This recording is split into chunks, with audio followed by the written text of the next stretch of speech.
It's time for exciting high school football on Southeastern Indiana's sports voice, WRBI, your local station providing you with free coverage for nearly 50 years. Now, let's go to the field for tonight's broadcast.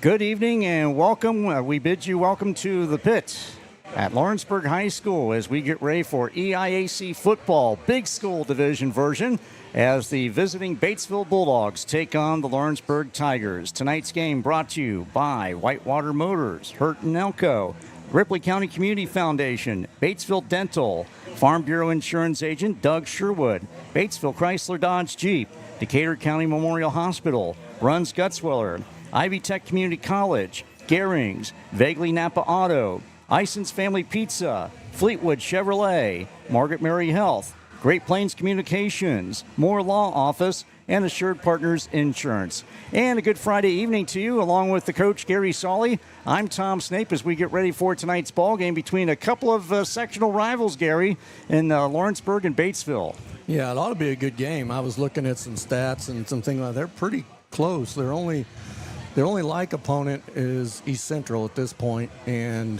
I think East Central had 39 on Lawrenceburg, and they had 46 45 against Batesville.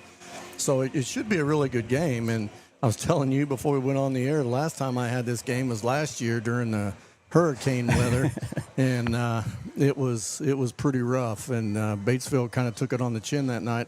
I don't think it had anything to do with the weather. I just don't think they had it that night. But then they came back in the sectional and gave them a game. Yes, indeed. And, of course, that was back on November 8th a year ago at the Dog Pound, Batesville winning 21-7.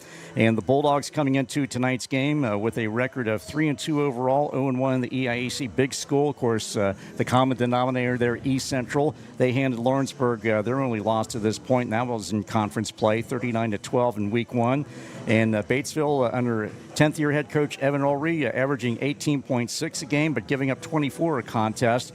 Whereas the Lawrenceburg Tigers, the number 4 team in Class 3A, about 39 points offensively and giving up just 13. So they can score, and they also play some defense. Well, I know watching their quarterback, it's the same quarterback that Lawrenceburg had last year against Batesville, and I know he just ran all over the place last year.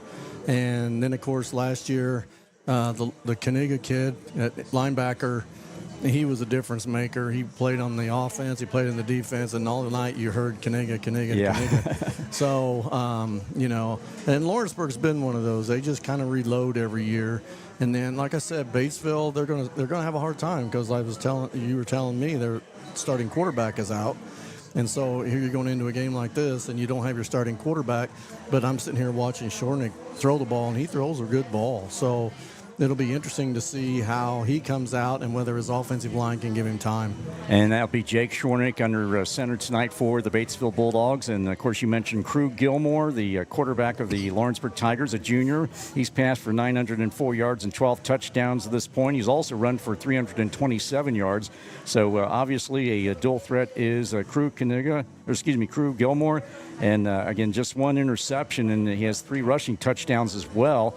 And they're one of their top receivers, Keaton McGrath, a senior, 6'2", 180 pounds. He has 454 receiving yards and 7 touchdowns. And also the man on the ground who really gets it done is Isaiah Williams, who is a senior.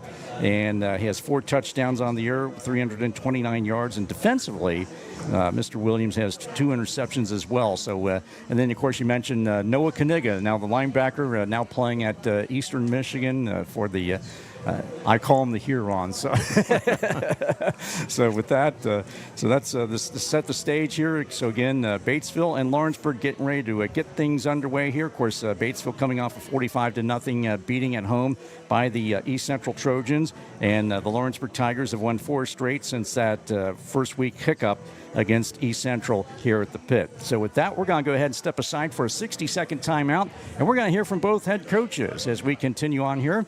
You're listening to high school football on 103.9 WRBI, the WRBI app, and WRBI-TV.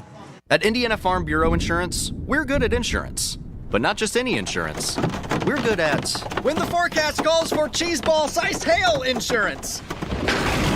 And even shouldn't have parked under that tree insurance.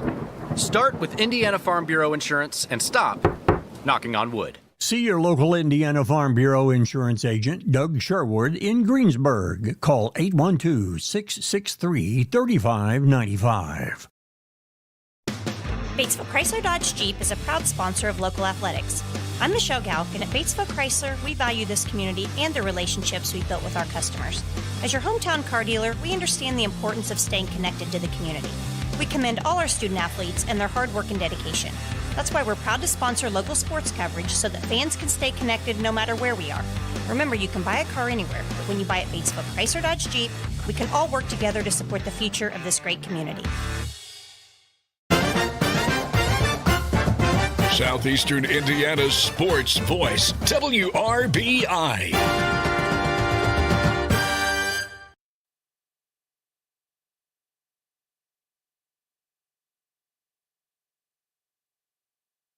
And into the fire with us. And we're joined at this time by the head coach of the Batesville Bulldogs, Evan Ulrey. And Coach, you go from the frying pan into the fire with sectional rival and another ranked team in Class 3A in the Lawrenceburg Tigers tonight. What is it about the Tigers that jumps out at you and your staff?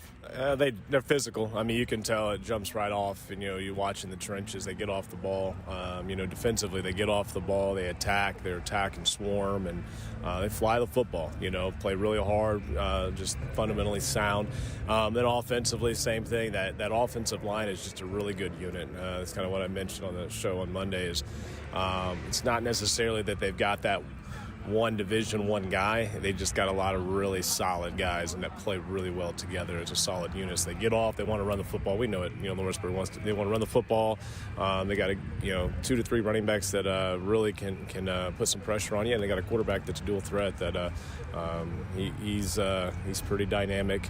So with that, so they got weapons on the offense. They do their typical, solid in the trenches and just a good overall well-sound football team, kind of what you would expect for a top 5 team in 3A. As far as your ball club is concerned, what do you feel like you need to do to come out of here and pull off an upset? Well, I mean, as we say, we got to find a way to establish a run and stop the run. And when you can do those things, I think you increase your percentages right away. And we got to find ways to cause turnovers. That was the one positive last week is, we were able to get 4 turnovers. So we got to do that tonight as well. We got to find some ways to get some short fields, put our offense in some good positions, and then be able to finish and execute, I think, cleaner on the offensive side of the football. But we got to be able to establish a run game. We got to get Zayden Small involved. Got to get him his touches. But it's gonna be tough sledding. It's gonna be tough sledding. I think for this game, we got to just be sound defensively and do those things solidly. And I think if we can keep this game, probably, in the teens, low 20s, then I really, really like our chances. As far as personnel are concerned, where are we looking at here with, as I know he had a lot of injuries lately, particularly Dylan Shane, among others? Yeah, Dylan's not going to be able to go again tonight. Just not quite 100%, and that's what's critical for us is, it's tough. I'm sure if you give Dylan the decision, Dylan would play without a shadow of a doubt, but got to do what's right for Dylan and long term, and we're hopeful that timetable will allow him to be back here soon and definitely be down the stretch. So Jake Shornick's going to get a start tonight, his first start at quarterback, another sophomore. See how Jake. I think Jake took the week well. Obviously Calvin's still available. But so tonight we're going to go 2 sophomores and roll with that. Rylan Yeager does come back, so that kind of helps that offense. We talked about last week. It's just tough. You're asking a sophomore quarterback, and then you lose a big guy in Rylan. Rylan comes back. Trenton Jordan's questionable tonight. That's gonna, it's a big iffy. Rolled the ankle middle of the week. Gonna see how it goes. Gonna see how it responds here in warm-ups. And Trenton's a tough kid. He's a senior and he's a big-time player for us in a variety of ways. So I know if Trenton can go, he's gonna go, right? So if body allows him. So we'll make that decision here soon. But yeah. So I mean, you got some things there, but. overall, Preston Blessing, he'll be out, and he's been a big rotational guy on the defensive line. He's probably going to be out for about a month, so hopefully we can get him back by the end of the year. But that kind of hurts our rotation a little bit on the defensive line. But it's part of the game. Unfortunately, I hate to come off that way. You know that you're going to have this, and it's going to definitely test your depth and test those next guys. And just been pleased with all of our guys. We've got a lot of guys that are right there chomping at the bit, so they're going to get some opportunities tonight, and we're going to fight. We're going to compete, and that's what we're going to do.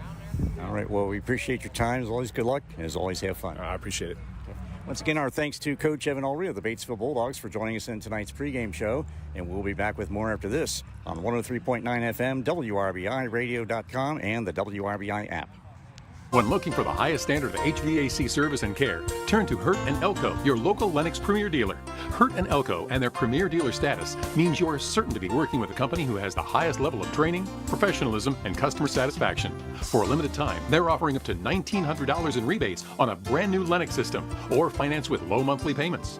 Call Hurt & Elko today at 812-934-4646 or visit them online at hurt-elko.com to learn more. Conditions apply. See dealer for details. Visit your local Napa store, Vaguely Napa Auto in downtown Batesville. This month, get a 5-quart jug of select varieties of Mobil 1 Advanced Full Synthetic Motor Oil for $34.99. A 5-quart jug of Napa Premium Performance Conventional Motor Oil is just $18.99. 1-gallon jugs of Napa Antifreeze Coolant start at $9.99. And Shell Rotella T4 Triple Protection Motor Oils just $19.29 for a 1-gallon jug. It's all at Vaguely Napa Auto in downtown Batesville. Your free source for local sports, WRBI.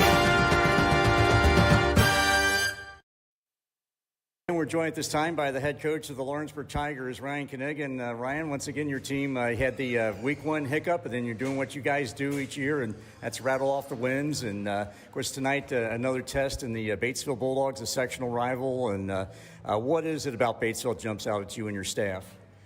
Well, I think the first thing that you get when you watch Batesville, the running back's very good, number 22. He's pretty elusive. He's hard to tackle. He's good in space. The quarterback, he seems to throw the ball on time and get it out of his hands pretty quick. They're going to run the waggle. I like some of their O-linemen. The Kaiser kid, obviously he's easy to identify out there. But, Coach Belmer's doing Coach Belmer things, down kick and trying to run the football and working on their passing game with some waggles and some tight end screens and different things. But, they're a well-coached team. They do things the right way. And, another sectional opponent. So, we'll see what tonight brings. And they're going to be well-coached. They're going to play well. As I've told our kids, they'll play their best game of the year tonight. They usually do against us. And, I think it'll be a good test for us tonight here in the pit.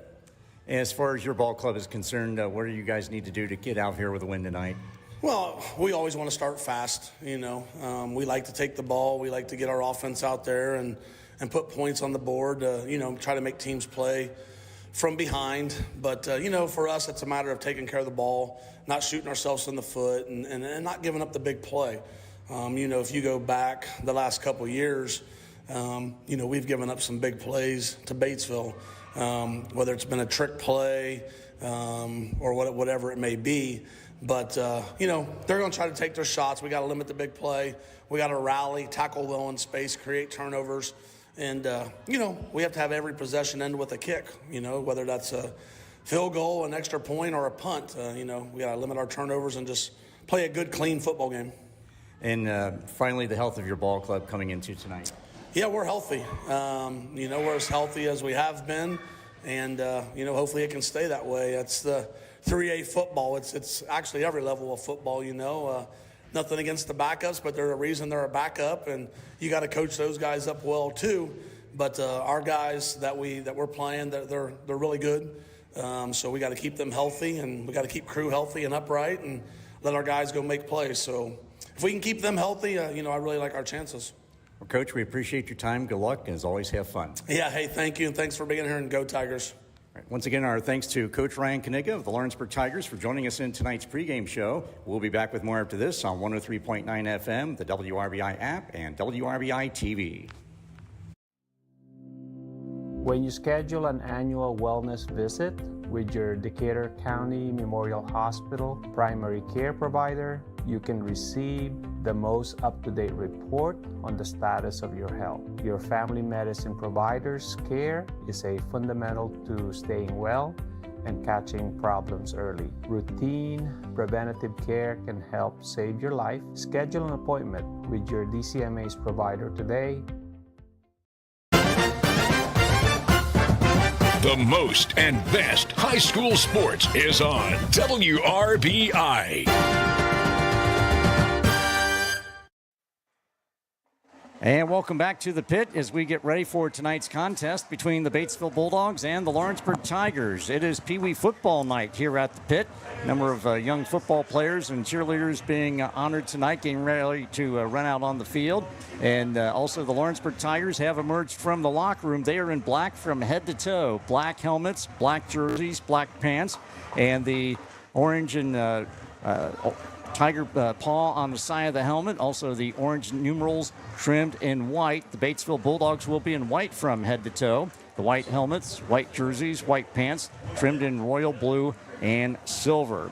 Some other games around the area tonight. Of course, our other game on 103 on the WRBI app.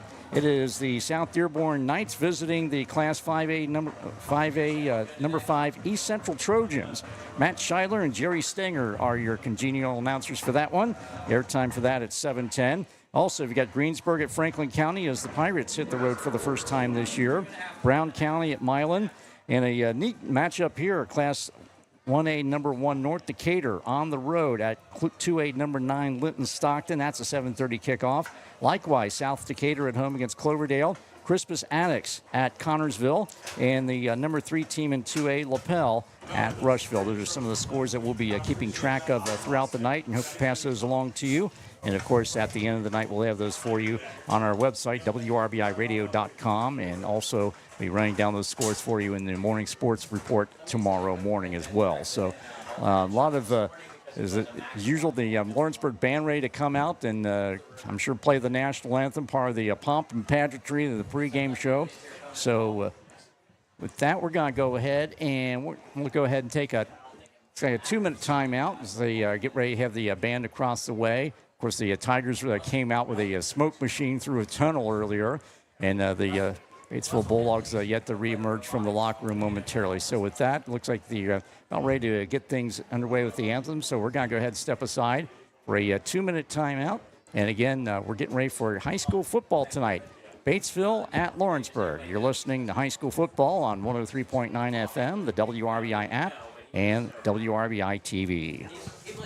When life takes unexpected turns, Moore Law is there to help. Moore Law can help with estate planning, elder law, nursing home planning, criminal defense, family law issues, and civil litigation. They stand behind their clients every step of the way. From protecting loved ones and securing your future to defending your rights, Moore Law's attorneys bring a wealth of knowledge and dedication to every case. Call 812-932-1227. Moore Law, attorneys you can trust. Hey football fans! While Ivy Tech Community College doesn't have a football team, what it does have is your play to a great future. Earn a short-term certificate to quickly get into a high-wage, high-demand career. Earn your associate degree in a wide variety of programs for a more affordable transfer to a bachelor's degree. Classes are offered in person and online at the Lawrenceburg and Batesville locations. For more information, email r11express@ivytech.edu. In Ripley County, 1 in 7 children face food insecurity. That means weekends can feel long, empty, and uncertain. Through Turnover Hunger, the Batesville and Milan varsity football teams are working to change that. 1 turnover, 1 backpack, 1 child at a time. Join the Turnover Hunger effort to feed hungry children on weekends. Donate to the Ripley County Community Foundation, 13 East George Street, Suite B, Batesville, or online at rccfonline.org. Donate today. We do don't sell you cars, we help you buy them. Fleetwood Chevrolet at 950 North Michigan Avenue in Greensburg invites you to visit them. They're here to help you with your next new or pre-owned vehicle purchase, as well as all your service and parts needs. They're the home of Greensburg's only drive-in service lane and free oil changes for life with the purchase of a new vehicle. Give them an opportunity to earn your business at Fleetwood Chevrolet. We don't sell you cars, we help you buy them. It's back. Our delicious chicken bruschetta pizza is back. Cecil here. I'm interrupting this commercial for some important news. Our operating hours are changing to better serve our customers and to better take care of our team members. We will be closing at 8 p.m. Sunday through Thursday. That's right, our new hours are Sunday through Thursday from 10:30 a.m. to 8 p.m., then Friday and Saturday 10:30 a.m. to 11 p.m. Come let us serve you. LicensedFamilyPizza.com, 812-933-0333, or 117 East George Street, downtown Batesville. When it comes to you and your family's health, finding a primary care provider you can trust makes all the difference. At Margaret Mary Health, our providers aren't just here for you when you're sick. They're dedicated to being your long-term partners in health.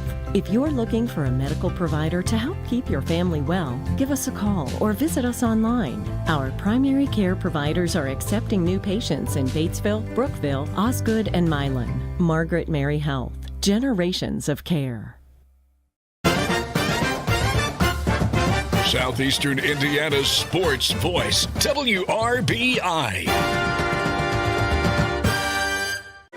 And welcome back to the pit at Lawrenceburg High School as we get ready for tonight's EIAC Big School Division matchup between the Batesville Bulldogs and the Lawrenceburg Tigers. Tonight's officials, it is a Southeastern Indiana crew, a mix of guys from Brookville and Aurora. Roger Ripperger from Brookville, Eric Marathis from Aurora, also John Heiss from Brookville, and Sam Goodall and Terry Lurson are both from Aurora. Roger Ripperger is the referee, Eric Marath the umpire. The linesman is John Heiss. The line judge is Sam Goodall, and the back judge is Terry Lurson. So a Southeastern Indiana crew from in tonight's ball game as the official teams captains from both Batesville and Lawrenceburg meet on the giant paw print at midfield. As we get ready for the toss, see come up, see who gets it, and whether the strategy is to come up, kick it off, or take the ball in the second half, or exactly what. So it continues, and about this time, Gary, time of the game, being the former North Decatur and also South Decatur head coach, what are you telling your guys, if anything? Well, I mean, if you're Batesville, you're basically saying, you know, you got nothing to lose here. You just go out and you play your game. Don't worry about the name on the front of their jersey. You know, you play the same if you're playing the last place team in the conference compared to you're playing the first place team. It does not matter. And, you know, just do the best you can do, and that's all you can ask. Same thing on the Lawrenceburg sideline. You know, whatever they've been doing has worked, and so just continue to do what we've been doing, and don't you know, you don't want to give Batesville any more credit, you know, and sit there and think we can coast. You want to go out and you want to play hard, and it's the same way with Batesville. You don't want to give Lawrenceburg too much credit. Just go out and play the game. And, of course, we're not too far from a casino, so you might say that Batesville's playing with house money at this point. Exactly. Exactly. Well, and the thing is, you know, I mean, it's a conference situation, but I always told our kids, whatever the outcome is of this game, the one you're looking at is down the road. You know, I mean, if we win this game, that's great, but if you want to go on in the sectional, you got to win that game. And if you happen to lose this game, it's not a big deal because, again, the one that counts is later.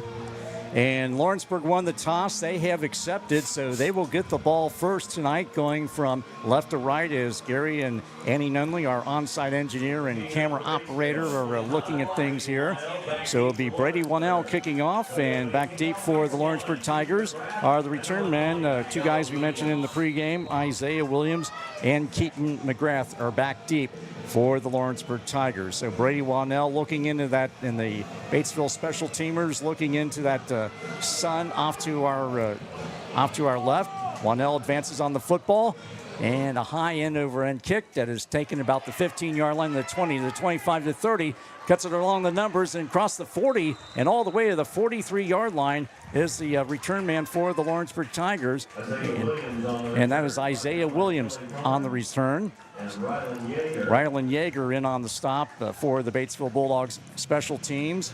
And so the Lawrenceburg Tigers right off the bat with excellent field position at their own 43-yard line. That quarterback is Crew Gilmore, and he is a 5'11", 160-pound junior.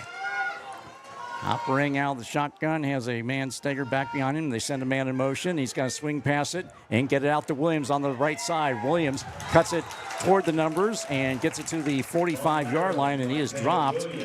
Good pursuit there by the Batesville defense. Max Meyer and also Caden Vogelsang, the league tackler for the Batesville defense, in on the stop. Also getting in on the action, number 54, and that would be... that'd be Meyer. Max Meyer did a great job getting off the block. They just threw a little bit of a screen out here, and he got off the block on one of the wide receivers and was able to make that play. And Matthew Mayer also in on the stop. Operating out of the pistol is Gilmore. Hands it off. Fakes the handoff, rolls it out to his left, and pitches out to the outside on the numbers, and getting all the way down in the Batesville territory, all the way to the 35 and shoved back.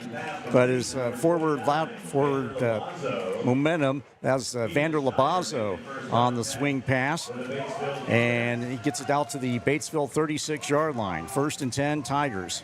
That looked like a run-pass option. He kind of faked, and then he took off to run around the end, and then when the guy released off the receiver, he just looped it over top of him. Great play. So 1st and 10, Lawrenceburg Tigers just underway here in the first half. Under 11 minutes to go. Tigers with a 1st and 10. They send the man in motion to the near side, and they pitch it back out. The shotgun is Gilmore. Gilmore rolls out to his right, looking, firing, and goes to the near sideline. Cannot get it to his intended receiver, and he was looking on the near side for number 35. That is Hunter Miller, a 6'3", 158-pound junior. So that's going to be a 2nd down for the Lawrenceburg Tigers, 2nd and 10 at the Batesville 36-yard line. Good defense by the Bulldogs. They they had a long time to cover their receiver because he rolled out to the wide side of the field, and they did a really good job defending it. Trips to the near side, operating out of the shotgun once again is the junior quarterback Crew Gilmore. As a running back, that is Williams on his right hip. He gets a snap back, rolls it out to his right, got some blocking up front, and he's going to be wrestled down inside the 35 to the 34. Coming up, Caden Vogelsang on the excellent pursuit. Good tackle there by Vogelsang. Yeah, great job staying at home. You could see that was a run all the way. He tucked it from the beginning. So the defense stayed at home. The end did his job and contained it inside, and then the cavalry came and helped. So it'll be a 3rd and 8 Tigers at the Batesville Bulldog 34-yard line. 10-13 and counting here in the first quarter. No score. Lawrenceburg with the initial drive of the ball game. They send 2 top side, 1 to the near side. And operating out of the pistol once again is Gilmore. And handed off. And fake the handoff once again. The pitch is to Gilmore. Gilmore cuts it to the 25 to the 20. 15 cuts it inside the numbers and into the end zone for a touchdown. Just like that, the Lawrenceburg Tigers and that dual-threaded quarterback, Crew Gilmore, with the run, 34-yard touchdown, and the Lawrenceburg Tigers take the early 6-0 lead. Yeah, Batesville just ended up getting themselves in a mess. That somebody has to be responsible for the quarterback. I know in normal defenses, the quarterback is one guy you don't deal with, but when you got a running quarterback, you have got to have somebody that's mirroring him, or you got to have somebody to contain him. And the Tigers go for the 2-point conversion. And that is good on the run. So the Tigers take an 8-0 lead on the Batesville Bulldogs. 9:48 to go in the opening period. Your score, Lawrenceburg 8, Batesville nothing. Back after this 30-second timeout on 103.9 FM, the WRBI app, and WRBI-TV. Go stream, go work, go game. No matter what you do online, we've got you. Great Plains Communications. Super fast, reliable internet built for the way you live, work, and play. Powered by our expanding fiber network, local call centers, technicians, technical support, and over a century of experience, we ensure your connection is fast, reliable, and stress-free. Go make the switch to Great Plains Communications today. And remember, for all the ways you live online, we've got you. Your free source for local sports, WRBI. Tonight's game brought to you in part by Whitewater Motors, Hurt and Elko, the Ripley County Community Foundation, and Batesville Dental. The Lawrenceburg Tigers take the opening drive, capped off by a 34-yard quarterback keeper by Krug Gilman and a 2-yard run. And it is an 8-0 contest in favor of the Lawrenceburg Tigers. Tonight's game brought to you in part by Assured Partners Insurance in Batesville. See Mark Taylor. And the Tigers kicking off, and it's fielded by one of the upmen for the Batesville Bulldogs and runs into a teammate and is finally going to be taken down. And in on the stop is Trey Boyce for the Lawrenceburg Tigers. The return man was Gage Lancaster, one of the upmen for the Batesville kickoff return team. So the Bulldogs will start out 1st and 10 at their own 29-yard line, trailing 8-0. Ended up being a pretty good return, really. It would have been a lot better. The guy he ran into was blocking somebody, and the running back just ran right into him. There wasn't a whole lot that the blocker could do. So Jake Shornick in at quarterback tonight for the Batesville Bulldogs. I formation under center is Shornick. He rolls out to his right and it's got to be taken down from behind. Excellent pursuit there. And that is Kane Foster, a 5'9", 165-pound senior linebacker. And you're listening to high school football on 103.9 WRBI, Batesville, Greensburg, Versailles, Brookville. As it now be a loss of 6 on the play, so it'll be a 2nd and 16. Bulldogs at their own 23-yard line, approaching the 9-minute mark here at the pit. Batesville trailing 8-0. Trenton Jordan split to the near side. Backs are lined up in an I under center is Shornick. Shornick hands it off and gives it off to Zayden Small, and Small busted forward for a few yards. They're actually going to check that. It's going to be number 21 for the Bulldogs, Dylan Cummer. And we've got a penalty marker on the field thrown in the defensive backfield in the linebacker area, and it's going to be a hold called against the Batesville Bulldogs. Yeah, it looks like just from the very beginning that their linebackers, especially their outside linebackers, are really small, and they're a little quicker than Batesville is, and they're just going to have to make an adjustment and be able to make that play. And I think that's basically what happened there is the lineman, the guy tried to scrape off of him, and the lineman just grabbed on. Yeah, I guess went trying to account for something, a little compensation, if you will. Yeah. Right. Okay. All right, so that's going to back up Batesville and now make it a 2nd and 23. And the ball back at the Bulldog 19-yard line. And operating out of the pistol, and once again the snap count and movement up front by the Lawrenceburg Tigers. Of course, everybody's pointing at everybody else. So that's right. You have no idea who this is on. A lot of finger pointing going on. They moved. No, Batesville moved. Yep. So and then Lawrenceburg, to their credit, jumping off sides. They saw somebody up front moving, and it was like they were choreographed. They all seemed to move at the same time. Well, and you can't. That's one thing Batesville doesn't. They can't get into because now they're second down and forever. Yeah, 29. They can't. You can't get out of that hole. So operating out of the shotgun, out of the pistol is Jake Shornick. There's one back behind him, fakes the handoff, rolls out to his right, now dumps it off to Jordan across the way. Jordan catches it around the 20-yard line before he's pulled out of bounds across the way. So Batesville getting back some of that yardage. Yeah, Lawrenceburg's just in a zone, and basically being 29 yards away, they just let him make the catch and did a great job tackling him at the end. So Batesville with the ball at their own 21-yard line. It's now a 3rd and 19. Approaching 8.5 minutes here in quarter number 1. Of course, the ball out of bounds, so they stop the clock. Fake the handoff. Shornick rolls out to his right, bounces it outside the numbers, and gets to the line of scrimmage, and maybe 1 or 2 yards. That's about it. Was he went out of bounds. Vander Labazo in on the stop for the Lawrenceburg Tigers, taking him out of bounds across the way. So the Batesville Bulldogs will be forced to punt, and in punting situation for Batesville will be Isaac Lemmel. So Lemmel back in punt formation, so the Tigers should come out of this with really good field position. Yeah, they're standing on the 45-yard line, so they've done their scouting. They know where it's going to drop, so they're going to come out with great field position after this. And as I believe that's Isaiah Williams standing at his own 45. And Lemmel gets off the punt and going to let it bounce. It's going to take a Lawrenceburg bounce into Batesville territory and going to be down at the 47-yard line of the Bulldogs. Max Meyer getting in on that, stopping it. And so the Tigers playing with a short field once again, Gary. Yeah, and the thing is, I thought it very well could have hit one of Lawrenceburg's guys coming down the block on the punt. It came awful daggone close to hitting him in the heel, but evidently it didn't. So, thought Batesville may have had a break right there. So Tigers have it at the Batesville 47-yard line. They lead Batesville 8-0 to Lawrenceburg. Twins on either side of the formation.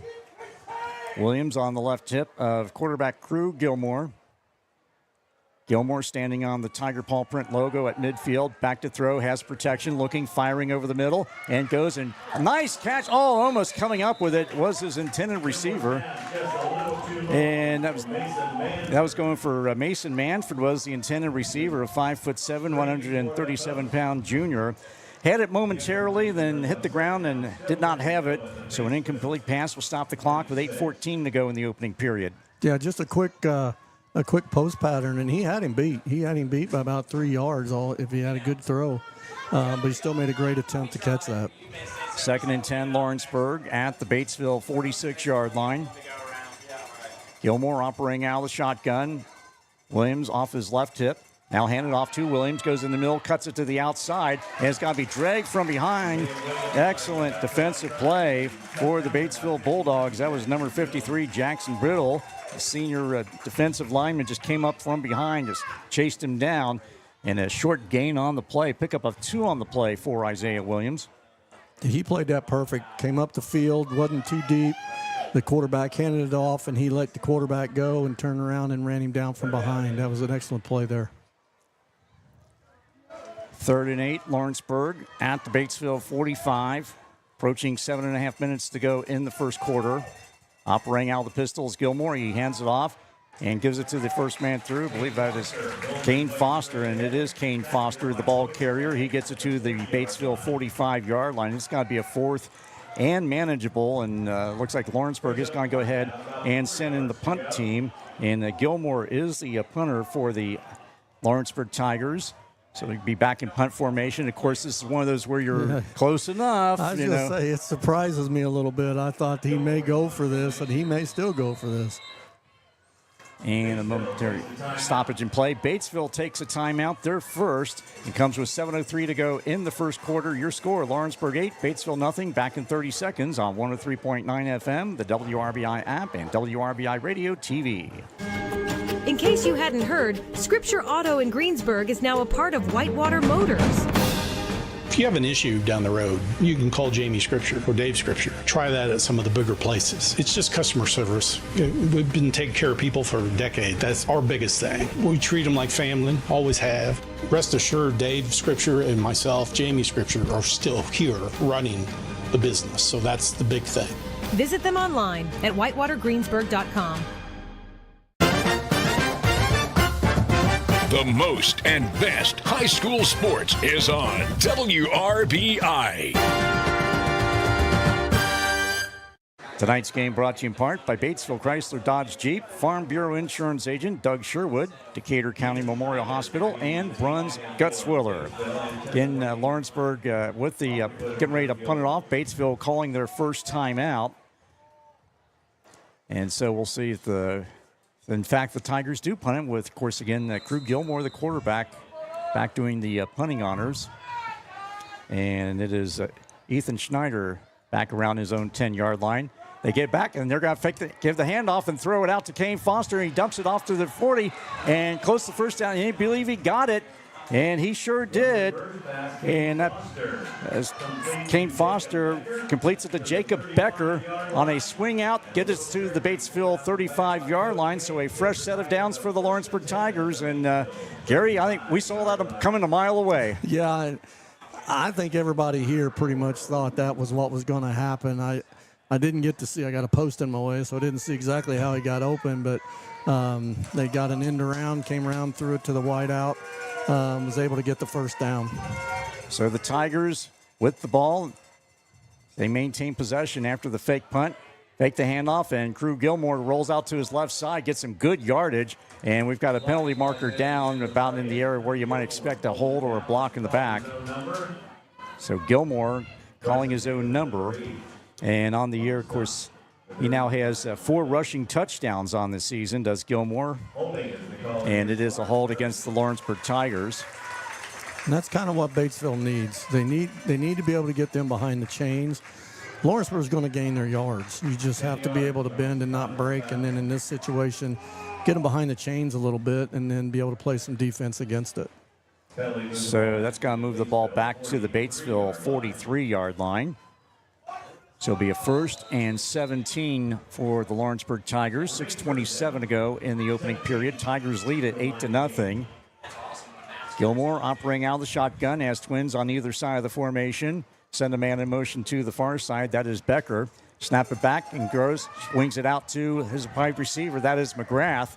McGrath will get a lot of the good yardage back and gets it inside the 34, down to the 33-yard line before he's wrestled out of bounds across the way. So that was the aforementioned Keaton McGrath, a 6'2", 176-pound senior. He's their top receiver, McGrath. So pickup of 9 on the play. So that'll take it to the Batesville 32-yard line, and that'll set up a 2nd down and 8 for the Lawrenceburg Tigers. Gilmore out of the shotgun. Send a man in motion to the near side. Twins to the near side, one up top. And they swing it out to that motion man. And cuts it inside and gets it down painted numbers and got to be wrestled down. That's going to be Kane Foster. And got to be taken down by Mason Manford and also and then also Caden Vogelsang in on the stop for the Batesville Bulldogs. So he'll take it down to the 30-yard line. They defended that pretty well. The only thing I'd like to see them do a little bit better, instead of reaching out and grabbing a jersey, I'd like to see him wrap that guy and take him back the way he came. Single wide to the near side, trips to the top side. Lawrenceburg going from left to right as we're looking at things here. Out of the shotgun is Gilmore and hands it off to Williams. Williams goes right side, outside the hash marks, and he's got to pick up the necessary yardage for the first down. Gets it inside the 25, down to the Batesville 23. First down, Lawrenceburg Tigers. Yeah, I think Lawrenceburg's offensive line, they're pretty good-sized kids. They outsize Batesville pretty well, and I'd like to see Batesville just get a little bit more into their feet and let the linebackers clean up. Double wides on either side of the formation. Operating out of the shotgun once again is Gilmore as Isaiah Williams off his left hip. Rolling, looking, firing, and going up left side with it and dumping it off. And in caught in the corner of the end zone and the near pilot. And it is Keaton McGrath on the reception. So McGrath with a touchdown catch. Gilmore with the touchdown pass to Keaton McGrath. And just like that, the Lawrenceburg Tigers now on top 14-0. That was a blown coverage right there. The corner sat in the flat. I don't know whether he didn't go where he was supposed to go or the safety didn't get over the top, because both of them were standing, and the safety took off, but it was too late. Caden McCool on for the extra point attempt for the Lawrenceburg Tigers. Of course, McCool, a familiar name in these parts, and the bobbled snap. And rolling out and going to take it in on the, and not able to get a nice open field tackle by Trenton Jordan. Williams tried to scamper around the right side on the bobbled snap, the holder, and not able to do that. Not able to get it done. Campbell Williams, the holder. And so Batesville keeps him out of the end zone, but it is still Lawrenceburg on top of the Batesville Bulldogs. 14-0. 5:01 to go in the opening period. Back in 30 seconds on 103.9 FM, the WRBI app, and WRBI-TV. Simmer and sear with confidence using a Maytag freestanding electric range with 5 elements, including a 9-inch and 6-inch dual choice element, variable broil, and warming center. You can knock out mealtime in no time. The steam clean cycle and fingerprint resistant stainless steel finish makes it easy to keep clean inside and out. Shop Garings today. Garings and Maytag, 316 North Main, Batesville. Southeastern Indiana's sports voice, WRBI. 5:01 to go in the first period. Your score, the Lawrenceburg Tigers on top of the Batesville Bulldogs, 14-0. Krug Gilman, a 35-yard touchdown pass to Keaton McGrath. The extra point failed on the bobbled snap. And the scoring drive brought to you in part by Assured Partners Insurance in Batesville. See Rebecca Kraft. And a low kick, and by Owen, the up man is going to be fumbled, and Batesville able to fall on it.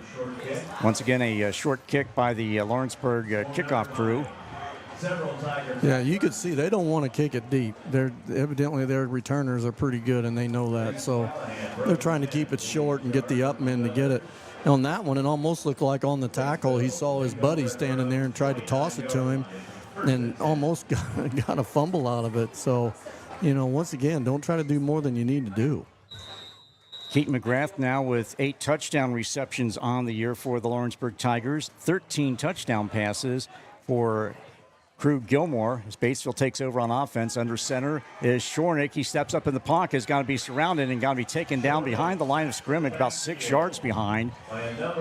Once again, good pressure there by the Lawrenceburg defense, and one of the Tigers having to come off. That will be number 65, Luke Denson. His helmet came off, so he's got to come off for the one obligatory play. Denson in on the stop. I'm not exactly sure what happened right there. There were a lot of white jerseys standing, and then I only saw 1 or 2 receivers out in the route. So I know you got to, when they get a rush like that, you got to keep a lot of people in there, which limits what you can do. So a loss of 5 will call it. 2nd and 15. Nose of the football at the 25-yard line. Aisle the shotgun is Shornick. Fakes a handoff, rolls up, and steps up into the pocket and gets back close to the original line of scrimmage. Going to be about a yard short. I think that was supposed to be a handoff to the tailback, and he went to the wrong direction because the quarterback turned to his left and the running back went to the right, and then he was like, oh, darn, and then turned around and took off. He did a good job getting some yards out of that. Yeah, you saw the same thing I did. It looked like a busted play. So a 3rd and 10, Batesville, at their own 29-yard line. Operating out of the pistol once again is Jake Shornick. Zayden Small behind him. Fake the handoff and gonna go right side with it on the run, and a few yards across the 30 to the 31-yard line. And several black-shirted defenders for the Lawrenceburg Tigers. Kinzer Pope also getting in on the action as well was Colton Moore for the Tigers. And once again, a 3-and-out for the Batesville offense. They'll be forced to punt. And the Tigers should come out of this with pretty good field position as we have a momentary stoppage in play. And Ryan Kaniga is going to call his first timeout. So Lawrenceburg with the timeout. And it comes with 3:01 to go in the first quarter. Your score, Lawrenceburg 14, Batesville nothing. Back in 30 seconds on 103.9 FM, the WRBI app, and WRBI-TV. You only have one smile. Make yours the best it can be with Batesville Dental. For over 40 years, Batesville Dental has provided the latest technology in their state-of-the-art facility. They strive to make your visit a pleasure. Doctors Broughton, Liedermeyer, and Roberts and their staff offer preventative care, Invisalign, implants, extractions, and cleanings to keep your mouth healthy and your smile beautiful. Batesville Dental, 391 Northside Drive, Batesville. You only have one smile. Make yours the best it can be. Batesville Dental. Your free source for local sports, WRBI. Tonight's game brought to you in part by Ivy Tech Community College, Garings, Vaguely Napa Auto, and Ison's Family Pizza. So after the timeout, Batesville back in punt formation, and getting ready to do the honors is Ethan Schneider. Snap back to him, under some pressure, but able to get off a high booming kick. It's going to take a Batesville bounce and roll down and out of bounds at the 30-yard line. And that will be the worst field position of the night starting out for the Lawrenceburg Tigers, Gary. Yeah, and that's good for Batesville. Batesville needs to settle down a little bit. I think they kind of got shell-shocked. They got hit in the face a little bit, and now their eyes are wide open. They need to take a breath and just like I said, do what you're supposed to do. You know, that last touchdown was a broken coverage. They practice that every day. So I'm sure it was just a mistake, and they just got to settle down and make some plays. Drew Gilmore back in the shotgun.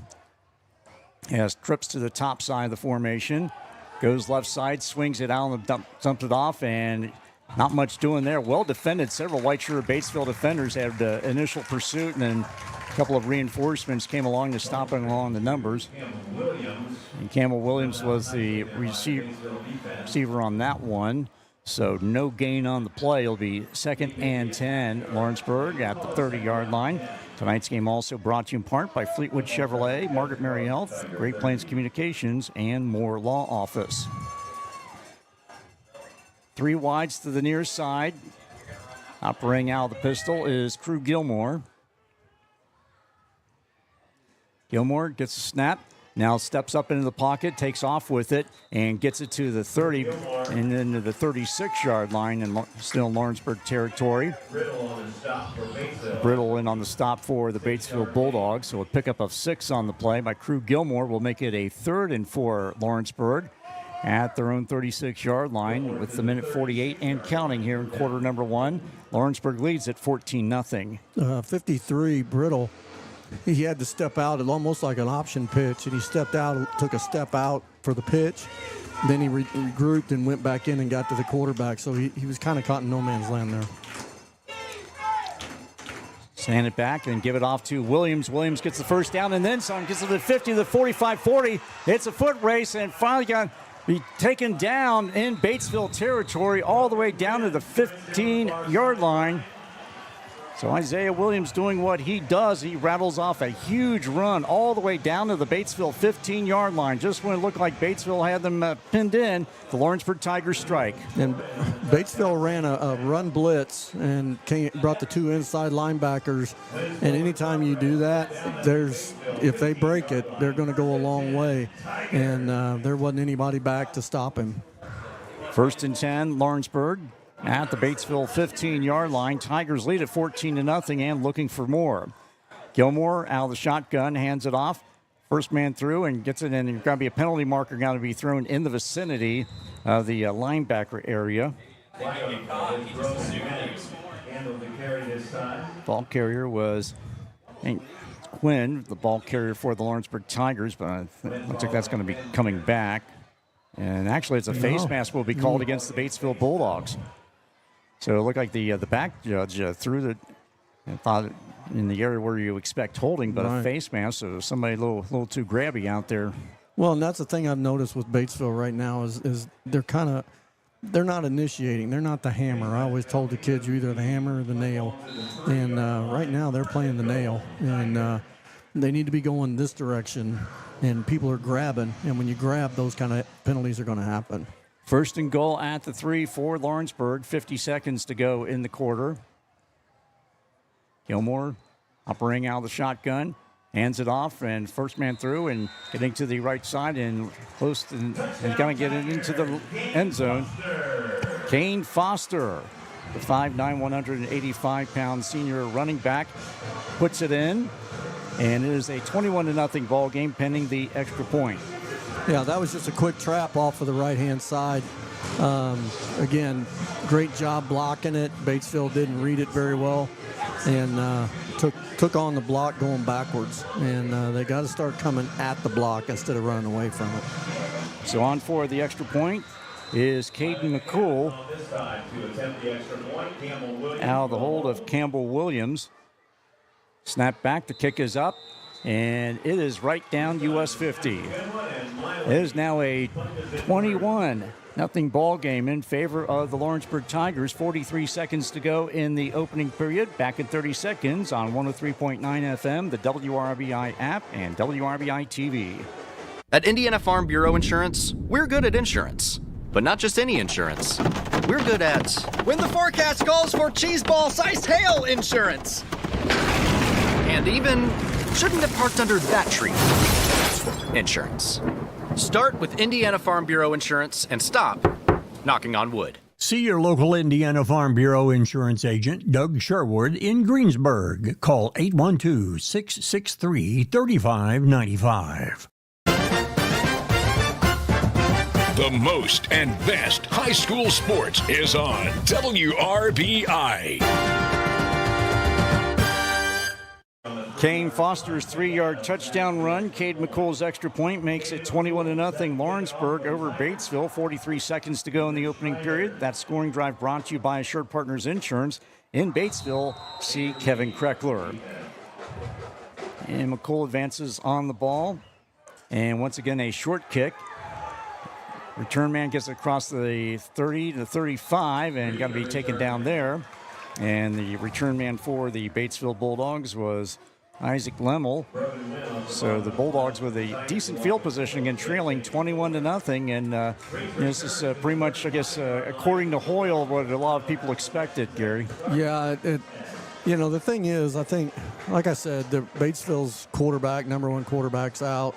Right now, I think Batesville's just been busted in the mouth, and I think they're off kilter a little bit, and they got to start going forward. They got to start moving some people. Rylan Yeager split to the near side. Backs are split behind quarterback Jake Schnornick, and Schnornick hands it off, first man through, and not doing a tidal wave of black-shirted Lawrenceburg defenders coming up. And Caden Vogelsang was the ball carrier, the fullback, and he loses his lid, so he's got to come out for the obligatory one play. And no gain on the play, so it'll be 2nd and 10. Actually, they're going to say a loss of 1 on the play, so a 2nd and 11. Ball at the Batesville 34-yard line. Backs are split. Schornick under center. And fakes the handoff and gives it off to the first man, goes left side with it, gets it to the 35 and the original line of scrimmage, and that is it. Zayden Small, the ball carrier. So Small toting the mail on that one and only able to get it back to the original line of scrimmage. That ball needs to cut. He got the handoff, and then he made a juke out to his left.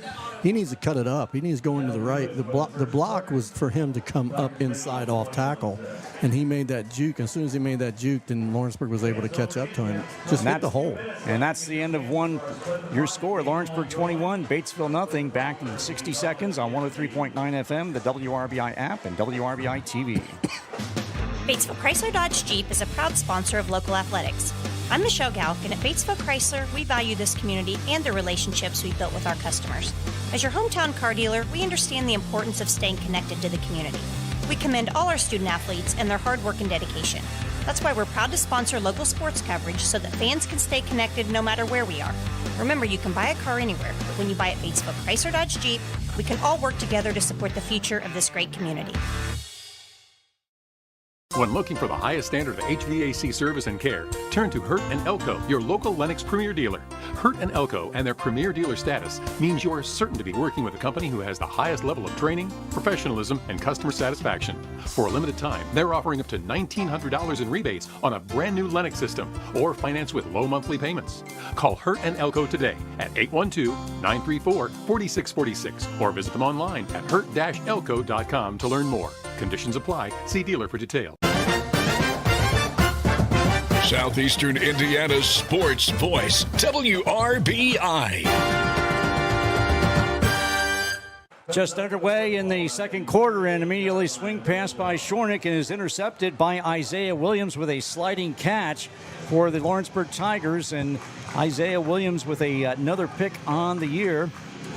And he has, Williams has his 3 interceptions now. He had 2 previous, came in with 2. That's now his 3rd. So the Lawrenceburg Tigers, once again, with a short field, they have it at the Batesville 38-yard line on the first play of scrimmage. in the second period. Shornick throwing a pick. Gilmore back to throw under some pressure, looking, pump faking, going over the middle, catch route, and caught the 5 into the end zone, touchdown. Touchdown, Tigers. Campbell Williams. Campbell Williams, the receiver on that one. You could see that coming. They've been throwing that little hitch pass, hitch pass, hitch pass. He faked a hitch pass, had 2 streaks going well, 1 post and a streak, and he hit the post right across the middle. The safety evidently bit on the hitch because he wasn't anywhere near the post. And that is Crew Gilmore's 16th touchdown pass of the season, the second on the night. This one a 38-yard strike to Campbell Williams. And it is now a 27-0 ball game in favor of the Lawrenceburg Tigers, pending the Caden McCool kickoff, extra point. Snap back, high one, and is up, and it is knuckled through. And with that is now a 28-0 ball game in favor of the Lawrenceburg Tigers. 11:47 to go in the second quarter. And the scoring drive brought to you by Assured Partners Insurance in Batesville. See David Ball. Yeah, right now, like I said, everything is going wrong for Batesville right now. I think a lot of it is, like I said, they got busted in the mouth at the very beginning, and I don't think they've recovered from that, and they're a little bit of shell shock. And, you know, I always said the good teams go back to the fundamentals, and the mediocre teams, they go to pot. And that's kind of, I'm not saying Batesville's not a good team. I just think they need to go back to their fundamentals and you know, relax a little bit. You know, that safety knew exactly where he needed to go. He just got caught up in the moment. And, you know, just do your job and don't try to be a hero, and things will work out. And I think Batesville will make those adjustments. And if they don't, it's going to be a long night. And, of course, I mentioned McCool, a familiar name in these parts in Lawrenceburg. Of course, former Cincinnati Reds pitcher Billy McCool played baseball here at Lawrenceburg High School. I'm old enough to remember that. Yeah. I'm not. I've heard stories, though. Thanks. I needed that. No, hey, you're imparting your wisdom on us youngsters. Return man is Schneider, and gets it across the 50, the 45, the 30, still on his feet, the 30, and dragged down inside Lawrenceburg territory. Nice return by Ethan Schneider. Fielded it around the 15-yard line, cut it across field, bounced it out to the numbers to the right side, and finally going to be taken down in Lawrenceburg territory at the Lawrenceburg 28-yard line. Excellent return by Schneider, and just what the doctor ordered if you're Batesville, Gary. Yeah, they really needed that. I mean, that gives them something positive, and maybe that can jumpstart them a little bit. You know, like I said, they just need something good to happen. Yeah, at this time, take just about anything. Yep. And Zayden Small out of the Wildcat, the direct snap to Small, runs it to the left side, tries to bounce it to the outside. Excellent pursuit by the Lawrenceburg Tigers, and he's going to be driven out of bounds by a whole pack of Tigers across the way at the front of the Lawrenceburg bench. Now, see, they're behind the chains again. I think the one, they had 2 offset running backs, and the quarterback, they were supposed to lead the quarterback, and the one running back turned around to get somebody coming from behind. He needs to go ahead and go around that corner and get the corner. The running back or the quarterback needs to get to the corner. That's where he needs to go to. And Shornick sat out that play on the direct snap on that Wildcat package, so he comes back into the ball game, and he's operating out of the shotgun. Is lined up back in a, looks like a wishbone there, 2 running backs on either side. He's going to tote it, calls their number around the 40, and absolutely knocked down about shy of the 35-yard line. I'm going to call him down at the 37-yard line. And in on the stock was Grayson Callahan for the Lawrenceburg Tigers, a 5'8", 167-pound junior linebacker. Yeah, Batesville's trying to run. I mean, that's what looks like statistically. That's what they always try to do, and they're trying to run. They just don't have it. And the passes they've tried to throw haven't been very good. So I think Lawrenceburg's basically saying, if you want to pass, pass, because I don't think you're going to have time to do it. And they need to hit a pass or two just to loosen them up a little bit. 3rd and 16, Batesville at the Lawrenceburg 36-yard line. Play clock down to 1, and it's going to expire. And we'll see, it looks like, and Evans Ulrey was able to get the timeout and save his team from a from a delay of game, a 5-yard penalty. 10:41 to go in the second period. And tonight's game brought to you in part by Whitewater Motors, Hurt and Elko, the Ripley County Community Foundation, and Batesville Dental. So Batesville, of course, a 45-0 victim of East Central at home last week, and tonight staring at a 28-0 deficit. 10:41 to go before the halftime break. Yeah, it's been ugly so far. And like I said, right now Batesville's one-dimensional. And I think Lawrenceburg's come into this game and basically said, if they're going to beat you, they're going to have to beat you passing, and we're not going to let them beat us running. And right now, Batesville's just not able to get the pass off. Their front four are just blitzing through. And under center will be Jake Shornick. Backs lined up in an I, twins to the far side. And they'll pitch it out to Zayden Small. Small runs it left side, gets some good yardage. Finally gets it inside the 30, down to the 25-yard line. Still well short of the necessary yardage for the first down. But Batesville able to do at least take a positive out of that one. Yeah, I'd almost go for it, because if you punt it, it's going in the end zone anyway. So, I could see them going for it here. Yeah, they will keep the offensive unit on the field. Big Jackson Elston's lined up in the slot.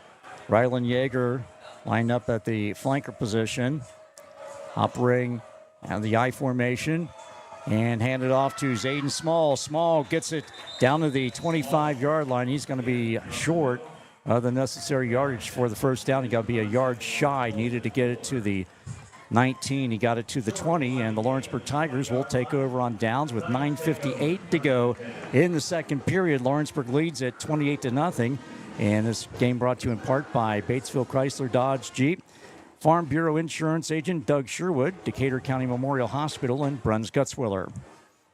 Yeah, if you noticed on the last two plays, they got good yardage, but they went right at them. They went straight at them. There wasn't any trying to get around the outside or anything else. They went straight at them. And I think that may be what they're going to have to start doing. Drew Gilmore operating out of the shotgun for the Lawrenceburg Tigers. Snap back to him, looking, has some protection. Now steps up into the pocket. He's going to let it fly over the middle, and it's going to be picked off at the 35-yard line of the Lawrenceburg Tigers. Trenton Jordan coming up with the snag, and that will be another contribution to turnover hunger, as Batesville and Milan football teams contributing to turnover hunger thanks to the community so far. They've forced 15 turnovers, raised $8,500 to feed less fortunate Ripley County Elementary School students with valuable nutrition on weekends and school breaks. Yeah, he did a great job. He was the defensive left side corner, and they didn't have a receiver on that side, so he came back and basically helped the safety. The safety had the receiver on top, and he was able to stand there. He was probably the best receiver there. And you're coaching baseball. Yeah, pretty good center field play, wouldn't you say? Exactly. Pitch it off and going forward for about a yard or two, and that's about it. Zayden Small, the ball carrier. And Gary, you make a good point, the fact that Zayden Small does a lot of dancing around back there, and his coaches have told him time and again, just run forward. Well, I always told my guys, you got to go forward. You can't cut. And if you're going to cut, you make one juke and you're gone. You can't go and juke, because especially Lawrenceburg right now, they're quick. And your linemen cannot block that long. So get straight downfield. And if you notice now, they're gaining some yards, and that's why they're going right at them. Pick up a 3 on the play by Zayden Small. 2nd and 7. They'll hand it off to Small. Goes to the left side and able to make something out of nothing and gets the line of scrimmage. He's got to pick up 2 on the play, get it to the 40-yard line of the Batesville Bulldogs. There is a Kane Foster in on the stop for the Lawrenceburg Tigers. That was a counter. They ran a counter up to the left, and I think he started out running outside of his blocks, but then he was able to turn around and get back inside to gain at least a yard, illegal shift. Yeah, so that's going to back up the Bulldogs 5 yards. And some laundry on the field. So instead of a 2nd and 5, it's going to take it back to the 32-yard line in Batesville territory. 9 minutes to go before halftime, so they'll set up a 2nd and 12. Bulldogs at their own 33. Once again, operating out of the shotgun is Shornick. Fires it left side and across the way, caught and immediately dropping to a knee to field that low knuckleball across the way is Rylan Yeager. Good throw, good catch, good route. It was a quick one, and that's the thing that when they do run routes, they have to be quick, and the lineman can't hold the line that long. About 7 yards on the pass play. So a pass play of 7 yards on the play. 3rd down and 6, Batesville at their own 39. Shornick operating out of the shotgun. Snap back, fires it left side, and caught across the way right at the first down marker. And once again, Rylan Yeager, the recipient of the pass play across the way, a carbon copy of the one right before it, and Batesville picks up a fresh set of downs. They didn't throw a flag there. This defensive end on this side jumped big time. Yeah. I don't know where. I kept waiting to say, well, you think he's going to take this? And I don't see any flag. Yep, so Batesville will take it on the first down, 1st and 10, at their own 46-yard line, trailing 28-0. Operating out of the pistol is Shornick. Steps up into the pocket under some pressure, and he's going to be taken down, gets back to the original line of scrimmage, and that's going to be it. Kinzer Pope in on the stop for the Lawrenceburg Tigers. So set up a 2nd and 10, Batesville at their own 46. Inside 8 minutes to go in the second quarter. Tonight's game brought to you in part by Ivy Tech Community College, Gehring's, Vaguely Napa Auto, and Ison's Family Pizza. I think Lawrenceburg is running a 3-4. It's either a 3-4 or it's a 5. And the two outside backers are coming hard. And that's where Batesville's having trouble. They're not able to pick those two guys up. Operating out the pistol. They fake the handoff, rolling out to his right, and dumps it off to the 50. And inside Tiger territory, the reception by Batesville's number 11, Liam Moon, a sophomore, getting in on the action. So first time we've called his name this season, and able to get back some of that yardage. So it's going to set up a third and short. Ball at the 47-yard line, about 3 yards shy. So 3rd and manageable for Batesville. Back to throw is Shornick. Tried to go to the right side with it. Off the hands of his intended receiver was Trenton Jordan, and defended by the Lawrenceburg Tigers, number 9, Trey Boyce. Heat-seeking missile just off the hands of Jordan, who had to leap for it. Yeah, it was a little bit high, but, that's a ball that ought to be caught. I'm sure Coach will tell him. I always told my guys, if it hits you in the hands, it's got to be caught. And I'm sure there's nobody hating himself more than that receiver. He wants another shot. 4th and 3, Batesville at the Lawrenceburg 47. Snap back to Shornick, and we had all kinds of movement. This is probably going to be a movement. Yep, precisely. So they'll punt now. And they're kind of in that no man's land there, if you will. But so it's going to be the now 4th and 8. And back in punt formation will go Ethan Schneider for the Batesville Bulldogs. And Isaiah Williams will set up shop inside his own 25-yard line. Batesville going from left to right as we're looking at things here. The press box right up against US 50 practically. Yeah. So if you hear Jake breaking or anything like that, even though it's illegal in this city, that's what that is. Snap back, high end overrun kick, and a fair catch called for and taken at the 21-yard line, and that's where the Lawrenceburg Tigers will start out 1st and 10, leading the Batesville Bulldogs 28-0, 6:46 to go in the second period. Yeah, I tell you what, Batesville's getting on the right track. I mean, they're still shooting themselves in the foot a little bit, but, they were able to gain some yards there. They used a little bit of clock.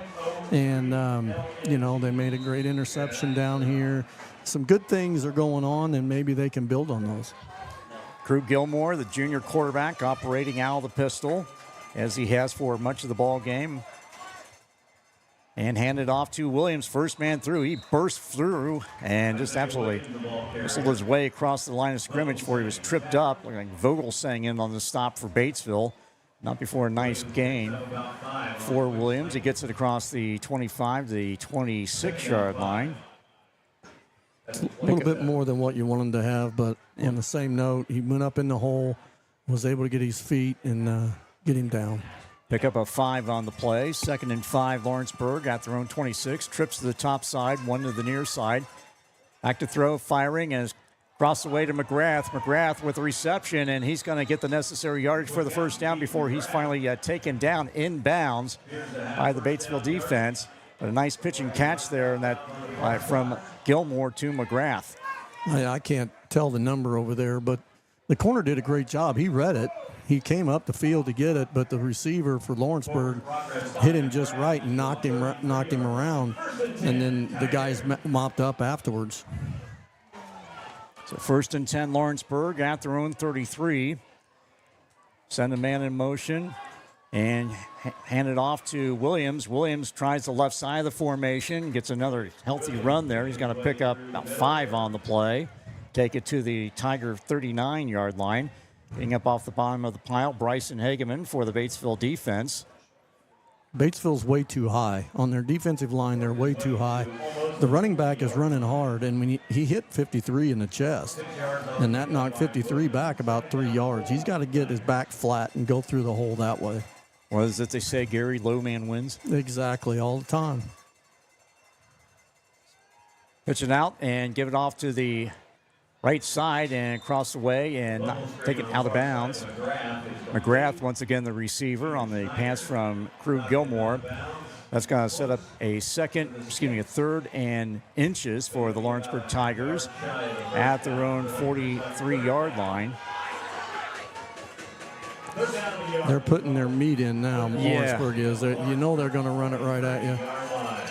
Batesville better get off. There we go. Couple of several defensive substitutions. And we got a timeout. And we'll see who called that timeout. Is the Lawrenceburg Tigers who called the timeout. Their 2nd of the night. 5:06 to go in the opening half. Your score, Lawrenceburg 28, Batesville nothing. Back in 30 seconds on 103.9 FM, the WRBI app, and WRBI-TV. Visit your local Napa store, Vaguely Napa Auto in downtown Batesville. This month, get a 5-quart jug of select varieties of Mobil 1 Advanced Full Synthetic Motor Oil for $34.99. A 5-quart jug of Napa Premium Performance Conventional Motor Oil is just $18.99. 1-gallon jugs of Napa Antifreeze Coolant start at $9.99. And Shell Rotella T4 Triple Protection Motor Oils just $19.29 for a 1-gallon jug. It's all at Vaguely Napa Auto in downtown Batesville. Your free source for local sports, WRBI.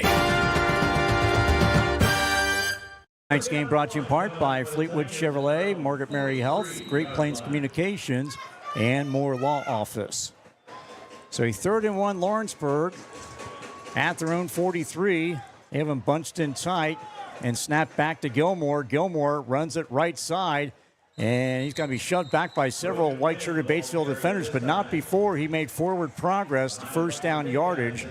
He's going to get it to the Tiger 45, so a fresh set of downs for the Lawrenceburg Tigers. Some other scores around the area. Our game also tonight that we're carrying on the WRBI app. East Central on top of South Dearborn, 13-0. 3 minutes left to go in the first quarter. No score is Franklin County on top of Greensburg, 14-0. North Decatur leading Linton Stockton, 8-0. Cloverdale over South Decatur, 14-2. 2 minutes left in quarter number 1. And of course, we will keep you updated on scores throughout the night. And passing it all the way down, Gilmore tried to go down the right sideline for Keegan McGrath. And pass a little too high for McGrath, even though he's got some size on him, not able to come up with it. You like Denny in on the coverage for the Batesville defense. So it'll be a 2nd and 10 for the Lawrenceburg Tigers at their own 45-yard line. Clock stops on the incomplete pass with 4:35 to go in the half. Gilmore operating out of the shotgun as he has for much of the night, almost exclusively. Fakes the handoff, rolls out to his left, tucks it under. It's going to be tripped up. Good submarine tackle there by Caden Vogelsang.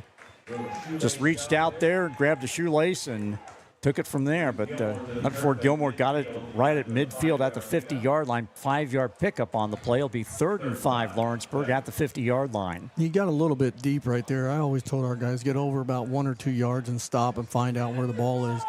But like you said, he was able to recover. That's the thing. If you can recover and make a play, now it's 3rd and long. Twins up top, one to the near side. Send a man in motion. And that is Becker. Snap back to Gilmore, rolling out to his right, looking. He's going to tuck it under, and he's going to get the first down yardage and then some. Takes it all the way down into Batesville territory, down to the Bulldog 36-yard line. Then again, once again, Gary, that dual threat, that is Crew Gilmore. Well, and I don't know, it was the end of the linebacker was out there. I don't know if he was getting held.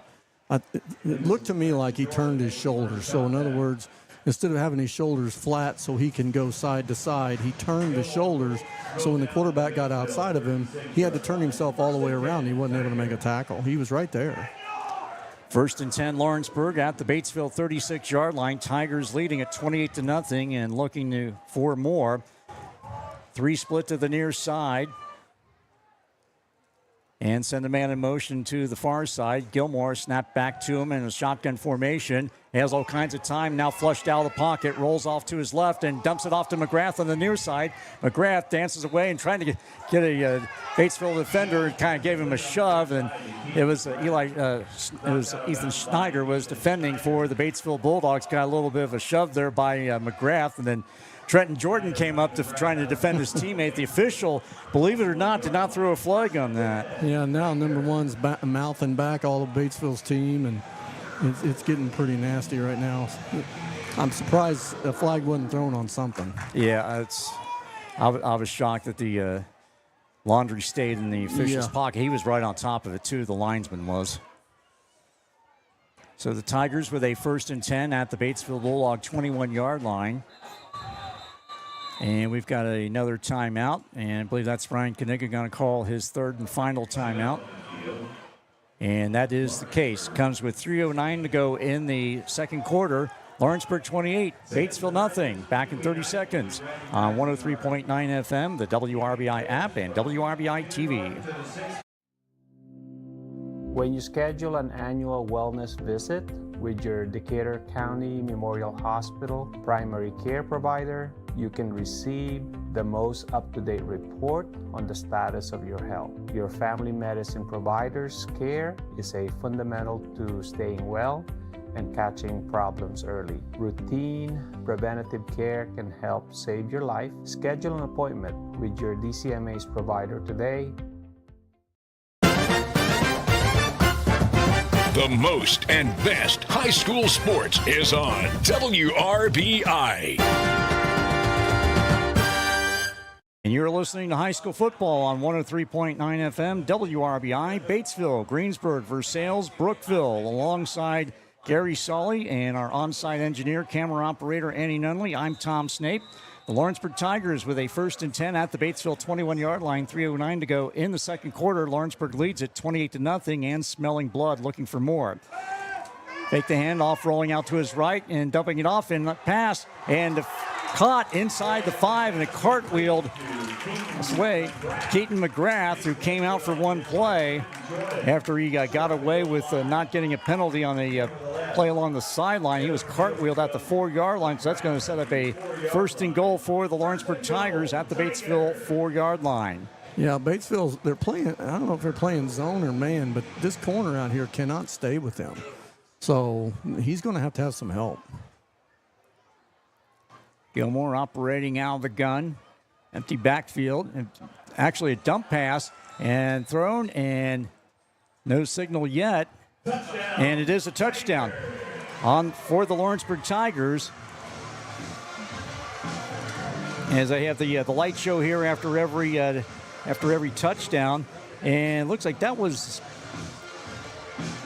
Jackson Bollinger on the touchdown pass. Looked like he hit McGrath with that. A little dump pass, a little Tim Tebow type of thing there. Yeah, it was just a little dump over the top, and it was ugly. I'm surprised he even caught it. And came up with it on the C and the Lawrenceburg type in the end zone off to our left.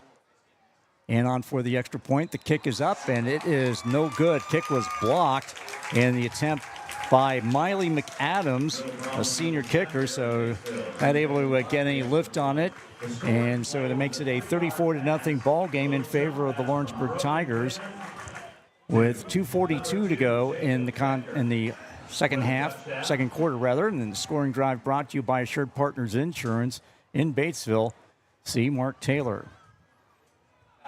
Yeah, like I said, Batesville right now, their corners, he bailed, but as soon as he took 3 steps, and all of a sudden that guy took 2 steps and hit the post, and he wasn't able to catch up, and the safety was long gone. So we'll see. Batesville can get in. They've had some good things going on here.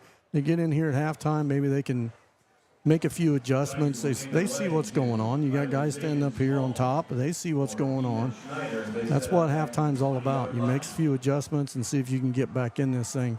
You know, I mean, least you want to do is get a few scores and make it a decent score out of it.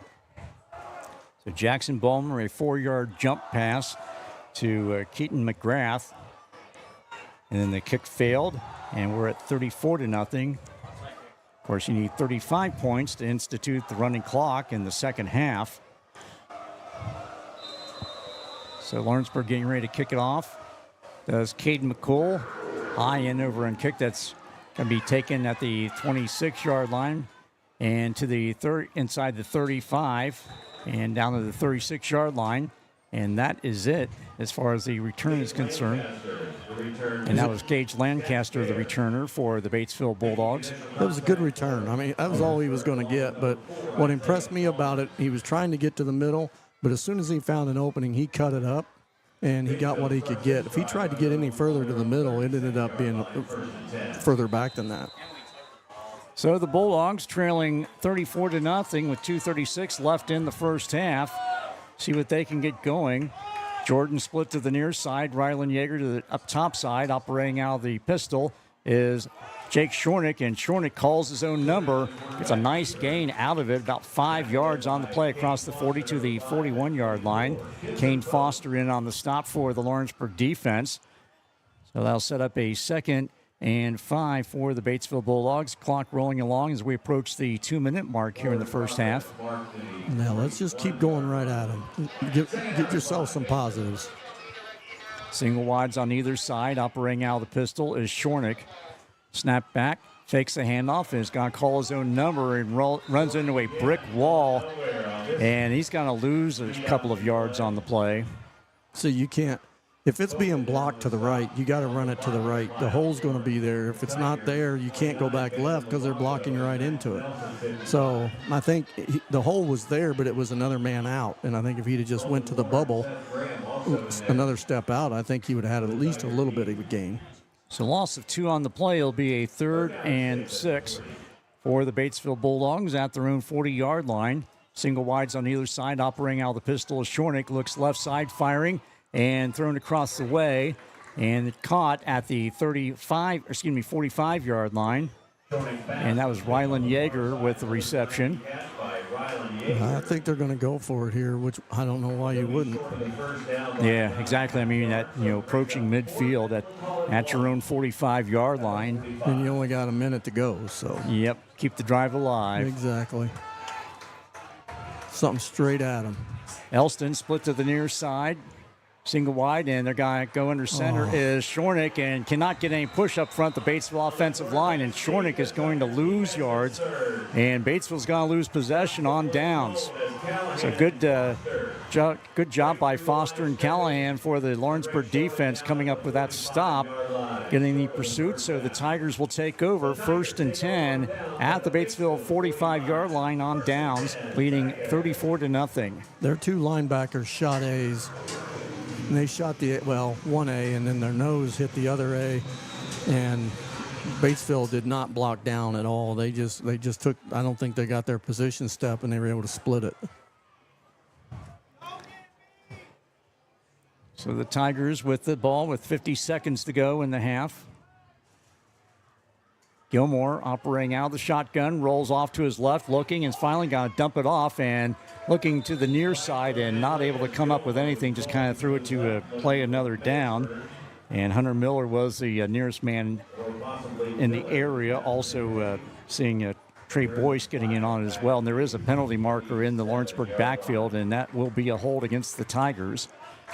I think that was on it was either the tackle or the wing on this side on their defense, Batesville's defensive end.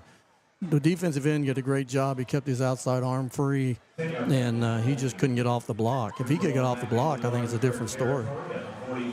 So that's going to take the ball back to Lawrenceburg territory at the Tiger 45. So one of the few mistakes that the Orange and Black have made tonight. They played a pretty good ball game to this point. They're the real deal. Trips up top, single wide to the near side. Tigers going from right to left as we're looking at things here. Snap back to Gilmore, looking, steps up into the pocket, rolls out to his right. Under some pressure, and a good block at the Piker Paul print across the 40 to the 35 to the 30, and finally taken down. And there's going to be a penalty marker come flying in at the end of the play, so we'll see what that's all about. I don't know if you saw anything, Gary, but I have a feeling one of Batesville's players dove on the pile. I might be wrong there, but... So Gilmore down to the 35, and it will be whistled against Batesville. And I believe the guilty party just came out of the ball game. We won't identify him, but and on the play, the linebacker has to stay one step behind the runner. And the linebacker went, and the quarterback cut back. And when he cut back, he should have been stepping right into that linebacker, and the linebacker was gone. And that's going to smart. That's a 15-yard penalty. Takes the ball all the way down to the Batesville 15-yard line. So 1st and 10 Tigers, 34 seconds to go. Gilmore rolls out to his right, looking, and going to tuck it under and try to dump it off to one of his receivers in the neighborhood a few yards in front of him, and then not able to complete the pass on that one. He just kind of shoveled it. Yeah, there wasn't a receiver there, but it went past the line of scrimmage, so they're going to count it. Yep, as a forward pass. He had one man probably about 5 yards, and that was about. But he was really nowhere near that pass. Exactly. That was one of those that smart play by the quarterback. He didn't lose any yards. So 2nd and 10, Lawrenceburg at the Batesville 15, 26 seconds. Snap back to Gilmore, rolls out to his right, looking upfield, He's under some pressure. Finally got to try and dump it off to a man across the way. Looked like it was going to Foster, and that ball thrown out of bounds. But he had two white-shirted Batesville defenders in hot pursuit. And again, here we are with 20 seconds to go, and Batesville's defense all of a sudden can defend in the secondary, and their linemen are getting some penetration. Again, you want something good going into the halftime, and at least they're seeing some decent things that they can go in and give them some positives. 34-0, Lawrenceburg in scoring position, looking to force a running clock to begin the second half. Batesville will get the second half kickoff. Snap back to Gilmore, rolls out, firing across the way, gets it off to his intended receiver on the near side, 10, 15, 5, touchdown. And the reception by Jason Becker on the pass from Gilmore. And what hurts on that is they had him wrapped. All he had to do is take him to the ground, and he got no gain, and then he slips off the tackle, and he ends up in a touchdown. So the third touchdown pass of the night for Krug Gilmore. He now has 17 on the season. This one dumped off to Jacob Becker on a full screen to the near side. And it is now a 40-0 ball game in favor of Lawrenceburg, pending the extra point attempt. And it will be Miley McAdams on for the extra point attempt, McCool again. So McCool, not a particularly high one, but effective nonetheless as he knuckles it through the uprights. And it is now a 41-0 ball game in favor of the Lawrenceburg Tigers. 11 seconds remaining in the first half. Yeah, again, you want to go into halftime with something positive, and I thought there for a while they had a lot of positives, and they still do. I mean, they got some things that they can go in and talk to them about and say, you know what, we've done these things well. We've gotten better as the game went on doing this. That play right there was a backbreaker because they did everything right, and the guy had him wrapped for no gain, and he slides right off. And, wrap, drive, and get him onto the ground. That's all you got to do right there, or at least get him out of bounds. And, of course, stay tuned. We'll have halftime. We'll take a look at the scoring rundown on this, analyze the first half, also give you some scores from around the area. And then that'll all be coming up at halftime in 11 seconds in game time, not necessarily real time. That's like, what's the old joke? The wife's getting raised. She says it's got to be 5 minutes, but it's in basketball time, and they have all 3 timeouts. I'm not going to say that. I got to go home. I have immunity, so. Kicked off and is received, and immediately nice open field tackle there by the Lawrenceburg special teams. That was by Isaiah Barnes, a 6'1", 180-pound junior. Of course, his dad, Derek Barnes, the former Oregon Duck, who is on the coaching staff at Lawrenceburg, the defensive coaches. And the return man for the Batesville Bulldogs was Ethan Schneider, and a little 4-on-4 crime there. The 1st and 10, Batesville at their own 28. 8 seconds remaining as Caden Vogelsang comes off immediately to avoid the 12-man on the field. And Batesville's going to go ahead and go to the genuflect offense, take a knee, and head on into the end zone or into the locker room and regroup. Your score after 1 half of play, it will be a running clock situation to begin the second half. The Lawrenceburg Tigers 41, the Batesville Bulldogs nothing. Back with halftime activities after this 2-minute timeout. You're listening to high school football on 103.9 WRBI, WRBIRadio.com, and the WRBI app. When life takes unexpected turns, Moore Law is there to help. Moore Law can help with estate planning, elder law, nursing home planning, criminal defense, family law issues, and civil litigation. They stand behind their clients every step of the way. From protecting loved ones and securing your future to defending your rights, Moore Law's attorneys bring a wealth of knowledge and dedication to every case. Call 812-932-1227. Moore Law, attorneys you can trust. Hey football fans, while Ivy Tech Community College doesn't have a football team, what it does have is your play to a great future. Earn a short-term certificate to quickly get into a high-wage, high-demand career. Earn your associate degree in a wide variety of programs for a more affordable transfer to a bachelor's degree. Classes are offered in person and online at the Lawrenceburg and Batesville locations. For more information, email r11express@ivytech.edu. In Ripley County, 1 in 7 children face food insecurity.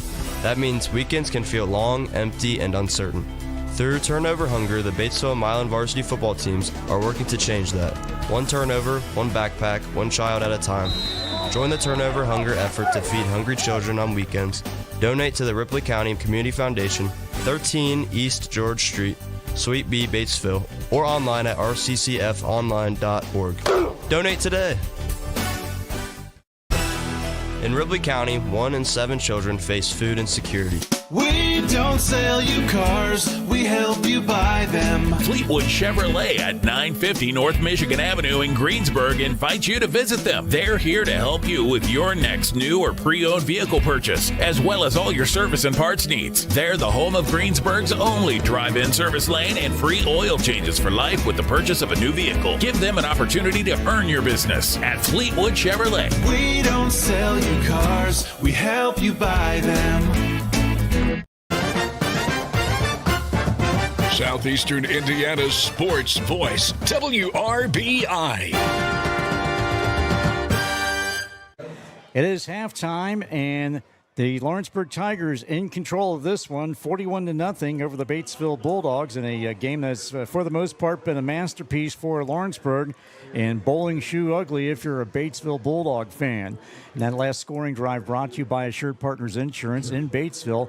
See Rebecca Kraft. That was right before the half, 11 seconds. Krug Gilmore with his 3rd touchdown pass of the night, his 17th on the year, a 15-yard swing pass to Jacob Becker. And the extra point try was good by Caden McCool, and that's where we stand 41-0. The Tigers took the opening kickoff and marched it right downfield. Gilmore with a 34-yard run, and the 2-point conversion failed. It was good. And that was Gilmore's 4th touchdown run of the season, makes it 8-0 in favor of Lawrenceburg. And then Gilmore with a 35-yard touchdown pass to Keaton McGrath. The extra point try failed on a bobbled snap, and it was 14-0 Lawrenceburg. 43 seconds to go in the first. Kane Foster, a 3-yard touchdown run. Cade McCool added the extra point, and it was 21-0 Tigers. 11:47 to go in the second period. Gilmore, a 38-yard touchdown pass to Campbell Williams. McCool with the extra point, 28-0 Lawrenceburg. Tigers strike on it, 2:42 to go. They had a 4th and goal situation, aided and abetted by a Batesville penalty. And Jackson Bowman with a jump pass over to McGrath from 4 yards out. The extra point try failed. It was 34-0. And the aforementioned touchdown with 11 seconds to go in the half. Gilmore, 15 yards to Jacob Becker. McCool with the kick. And that's where we stand at the half, 41-0 in favor of the Lawrenceburg Tigers. Some other scores around the area tonight. Of course, our other game on WRBI, the East Central Trojans with a 28-0 lead up the road at St. Leon over the South Dearborn Knights early second quarter. Franklin County leading Greensburg up in Brookville, 14-0 at halftime. North Decatur with an early 8-0 lead over Linton Stockton early second quarter in the battle of ranked teams in Class 1A for North Decatur and Class 2A for the Linton Stockton Miners. Cloverdale a 21-0 lead over the South Decatur Cougars in Westport. 6 minutes left in the second quarter. And so those are some of the scores around the area. Of course, we'll keep you updated throughout the night. We're also keeping an eye on Brown County at Milan. Also, Crispus Attucks at Connorsville, and LaPel, a ranked team in 2A at Rushville. So, of course, we'll keep you updated on those, and also have those for you on our website, WRBIRadio.com, once proceedings wrap up tonight, and we'll run those down for you as well in the local sports report tomorrow morning. Well, Gary, where do we begin? Yeah, that's the question. Well, as I was telling you, as far as a coach goes, you can't walk in the locker room right now and just start throwing stuff and ranting and raving and all that kind of stuff, which, anybody that played for me knows I was pretty good at that. But that's not what you do at this point, because everybody in that locker room knows we didn't play well. And everybody knows what the score is. And if you do that, then you're going to lose the kids altogether. And bottom line is, I think you walk in, you just like, okay, here it is, guys. Here's the adjustments we need to make. Here's what we need to do. Stay positive. You don't walk in and say, guys, we can win this game, because chances are that's not going to happen. But you can make it respectable. And what can we do that we can hold on to the ball and we can get some scores and at least make this thing respectable? And I think that's where they have to go. And I think, as I said, if you look out here towards the end of the second quarter, middle of the second quarter, there were some real positives. I thought they did a good job taking the ball and running it right at them. And when they ran it right at them, they were able to make some plays. And, their quarterback right now, they know he's not going to throw it. So it's you can't juke and jive. You're not going to go sidelines to sideline. You're just going to have to run it right at them. Defensively, you're going to have to be able to, contain them. I look at them to run the ball at this point. I don't see Kaniga throwing the ball that much. Usually when you get up to this point, it's between the tackles. You don't run reverses. You don't run sweeps. You don't run traps. You don't run in. It's just up the middle. So we'll see how they come out. But I think Batesville has to look at it from that standpoint. And as a coach, I'm telling my guys, let's go back to the fundamentals. There are a lot of things that we did that, we're not staying with our man. We're not staying with our coverage. The safeties are running up on a read that's not there, and then the receiver's going by them and things like that.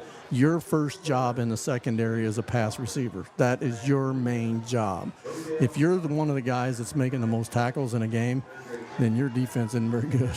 Yeah. It should be the linebackers are the ones that are making the most tackles. The linemen, they're getting in the feet of the defensive line or the offensive line and letting the linebackers make the play. So, again, I think it's something now that you just want to just play with the pride. And again, we're doing a gut check here. You know, if I'm a Batesville coach, I want to see how does my team react to this? Are they going to come out and just kind of throw it in? You know, I saw some kids coming off the field throwing their helmets and stuff. That's not what you want to see as a coach. You want to see them coming out, staying positive and making plays. And you know, you're playing Batesville football. And Batesville football does not give up at halftime. No matter what the score is, we're still going to come out and we're going to play hard. And, two, I expect that Ryan Knigle will be liberally substituting some guys. I think I would imagine that Crew Gilmore's night is over, along with Keaton McGrath and company. So expect to see a lot of fresh jerseys out there for the Lawrenceburg Tigers once the second half gets underway. And Batesville will get the second half kickoff, trailing 41-0 at the half as Pee Wee football night continues here at the pit. And some of the young football players and cheerleaders being introduced and running out on the field. I'm sure a thrill of their young lives to this point, and looking to possibly be out there in probably about a few years from now. Yeah, I always look at the little guys when the little guys came out, and you know they were trying to get them in a line like they are right now. And they were all over the place, and they were just thrilled to death to be there, waving at mom and dad over in the crowd. It's a great thing for these kids to be able to do this. For some of these guys, this is as close to professional that they're ever going to see. Yeah, no doubt about it. So always a fun night when it is Pee Wee football night, no matter where you are across the Fruited Plain.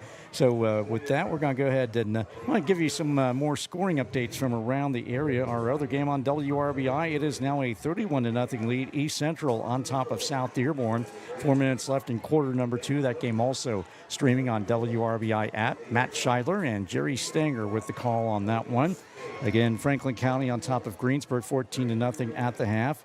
North Decatur now with a 14-0 lead at Linton Stockton midway through quarter number 2. Cloverdale a 21-3 lead over South Decatur. 6 minutes left to go in the second quarter. That one being played in the Westport area. So there's just some of the updated scores from around the area. Now, got another update on North Decatur and Linton Stockton. It's now 22-7. North Decatur on top of Linton Stockton. Again, that went in the second quarter. So, of course, we'll keep you updated on those scores throughout the night. Also on our website, WRBIRadio.com at the end of the evening before you turn in on this beautiful Friday night. More or less a Chamber of Commerce night here. Great night for football, Gary. Yeah, it is. Little hot in here, but out there it's nice to see a few people out there with their hoodies on and just the right temperature for football. And,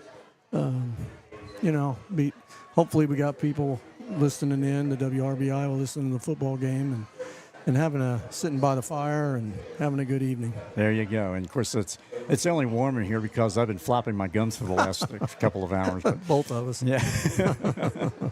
It's great to have you on here, Coach. Well, I appreciate you guys asking me. I enjoy doing it. I'm not a pro at this. I'm not a Kirk Herbstreit, but I give it a shot. Yeah, no. All I knew is Gary Solly, so I'll take that absolutely. So halftime activities continue here at the pit. Again, your score: Lawrenceburg 41, Batesville 0, and we'll continue on with halftime activities here. You're listening to 103.9 FM, the WRBI app, and WRBI-TV. It's back. Our delicious chicken bruschetta pizza is back. Cecil here. I'm interrupting this commercial for some important news. Our operating hours are changing to better serve our customers and to better take care of our team members. We will be closing at 8 p.m. Sunday through Thursday. That's right, our new hours are Sunday through Thursday from 10:30 a.m. to 8 p.m., then Friday and Saturday 10:30 a.m. to 11 p.m. Come let us serve you. LicenseFamilyPizza.com, 812-933-0333, or 117 East George Street, downtown Batesville.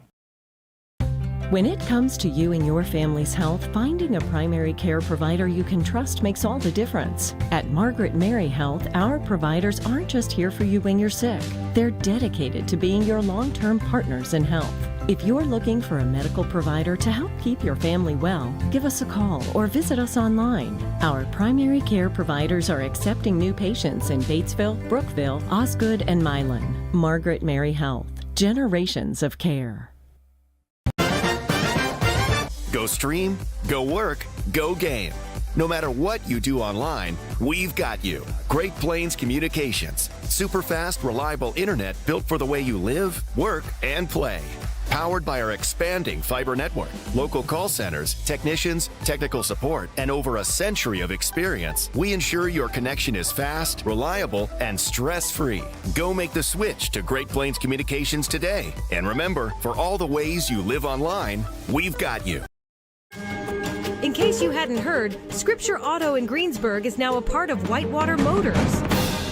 If you have an issue down the road, you can call Jamie Scripture or Dave Scripture. Try that at some of the bigger places. It's just customer service. We've been taking care of people for a decade. That's our biggest thing. We treat them like family, always have. Rest assured, Dave Scripture and myself, Jamie Scripture, are still here running the business. So that's the big thing. Visit them online at whitewatergreensburg.com. Your free source for local sports, WRBI. Welcome back to Lawrenceburg High School, the Pit, and halftime activities continue. We've had the youth football fun, and now the Lawrenceburg High School marching band will entertain the crowd here tonight at the Pit. And it has been an entertaining night if you're the Lawrenceburg Tigers and their fans, and they lead it 41-0 at the half. And, of course, Batesville forcing a turnover in that first half defensively. And you can join the Batesville Bulldog football team in turning over hunger. You can send a weekend backpack of food home with food insecure students at 5 Ripley County elementary schools. You can donate or pledge per turnover for the Bulldog or Milan Indian Defense Forces at rccfonline.org through the Ripley County Community Foundation. So you've got over 225 local elementary students rely on the weekend backpack program. They have food when school isn't in session. And, of course, no child should have to worry about where their next meal comes from. Support the Turnover Hunger program with the Ripley County Community Foundation. Again, donate at rccfonline.org. And, of course, all donations, he said all donations, are tax deductible. What a great program. Yeah, I just sitting here thinking about that, you know, I'm grateful for everything that I've gotten in my life. And you sit there and you realize there are some kids out there going home. Number one, they're going home to one parent or no parent, and you got some that haven't eaten, and that's terrible that a kid would have to do that. So well said, Gary. And of course, 41-0, and of course it's like now you move on to the second half, a running clock. And when you were coaching, Gary, did you ever face a running clock, either the beneficiary or on the negative side of that? Oh, both sides. Yeah. I've been on both sides. I think the big thing here is how you handle offensively for Lawrenceburg. How do you handle being up this big? I've been on the end of it where the coach comes out and doesn't change anything. I mean, he comes out and he's throwing it all over the field, and his starters are playing, and, you know, they're running reverses and inverses and traps and everything else. And I played against coaches that, like I said, my philosophy has always been, once you get to a certain point in a game, you know your team is outplaying the other team. I'm going to run it in between the tackles. I'm going to run dives. I'm going to run, ISOs. I'm going to run, if I'm running it inside and you can't stop me, that's on you. But there are some coaches out there that, I used to get mad at that, but the book, Lou Holt's book, talked about him with the old Florida State coach, and Bobby Bowden, and he threw the ball to score their 60-some point, and at the 50-yard line, Lou looked at him and shook his hand. He said, "Why did you do that to me?" And Bobby Bowden just looked at him and says, "Not my job to keep me from scoring. That's your job." and after that, I thought, you know what? That makes a lot of sense. Yeah. If I don't want to get I don't want to get the score run up on me, then I need to coach better, and my players need to be better. And I used to tell my kids that if they came in after a game and they were upset because how they did it, I'd tell them. I said, then get better. That's the only way of doing it. And, and I've known Coach Kaniga for a while, and I think he'll do the right thing. And like I said, it'll be interesting to see, does he come out after half with his subs, or does he play his starters for a possession or two just to get them in the motion of coming out after halftime and being able to play? I've been on both sides of that one as well. I had one game where we pulled everybody at halftime, and then I've had games where I was like, well, we need to at least go. In our situation, trying to have a JV game on Monday, a lot of times you had to go through the third quarter just so you had enough play on a JV. But it's just interesting to see how all this stuff goes. And Lawrenceburg's has a great program. They've had a great program for years. I was telling you before the game, my last football game, my junior year, we played here. They were on our schedule every year, and this was. That was back when they didn't have turf. Yeah, and they had a flood, and they didn't even hardly have grass. Yep. And it was wet, and it was a mud pit. And but again, even back then, they were a very good football team. Yeah, a long time. 50 years ago was their first state championship, 1975. They did it again in 1978. They've had a few more bites at the apple up at be at the RCA Dome or Lucas Oil Stadium, and had some near misses. The last was in 2022 when they went to the state championship game. The same weekend, in fact, at East Central went to the state championship. And, of course, the Trojans came back with the trophy, and the next day the Lawrenceburg Tigers unsuccessful in their efforts to do so. But still, they call it Tiger Pride, and there's a reason why, because they've got an excellent football tradition here at Lawrenceburg High School, as you well documented, Gary. So, another thing I think to consider as far as whether you go full all out or whatever, the fact that these two teams could potentially meet up in the sectional. Well, and that was the thing from last year. In the first meeting last year, Lawrenceburg beat Batesville pretty handily. And then it came down to the sectional, and things turned a little bit. It was a much better ball game. Yeah, for Batesville. That's the thing is, you got, especially in this situation where your sectional opponents, you don't want to beat up on too bad, because it may come back to haunt you, and it could come back to haunt you years down the road even. But it is what it is, and right now you're playing for pride a little bit on the Batesville side, and I'm not a quitter, and I'm not going to quit, and I'm not bowing down. And as you said, unless Lawrenceburg puts their subs in, they're not asking their subs to come out here and lay down. They're asking their subs, you keep the pedal to the metal. If you score, that's on Batesville. And two, auditioning for jobs in the future. Exactly. And, that's when people get hurt, is when you tell, hey, come out here and go about half speed. Mm-hmm. You want them to go full bore. And like you said, you want to get yourself prepared, because you're only one play from being out on the field. So you better be ready. And speaking of out on the field, both teams are back. Batesville warming up off to our left in white from head to toe, white helmets, white jerseys, white pants trimmed in royal blue and silver. The Lawrenceburg Tigers off to our right in all black from head to toe, the black helmets, the black jerseys, black pants, and, of course, the numerals and lettering and tiger paw print on the side of the helmet, trimmed in orange and with some white in there as well. So both teams back up, warming on the field, and get ready to kick off the second half. Batesville will get the ball to start the second half. And again, your score at the half, Lawrenceburg Tigers 41, the Batesville Bulldogs nothing.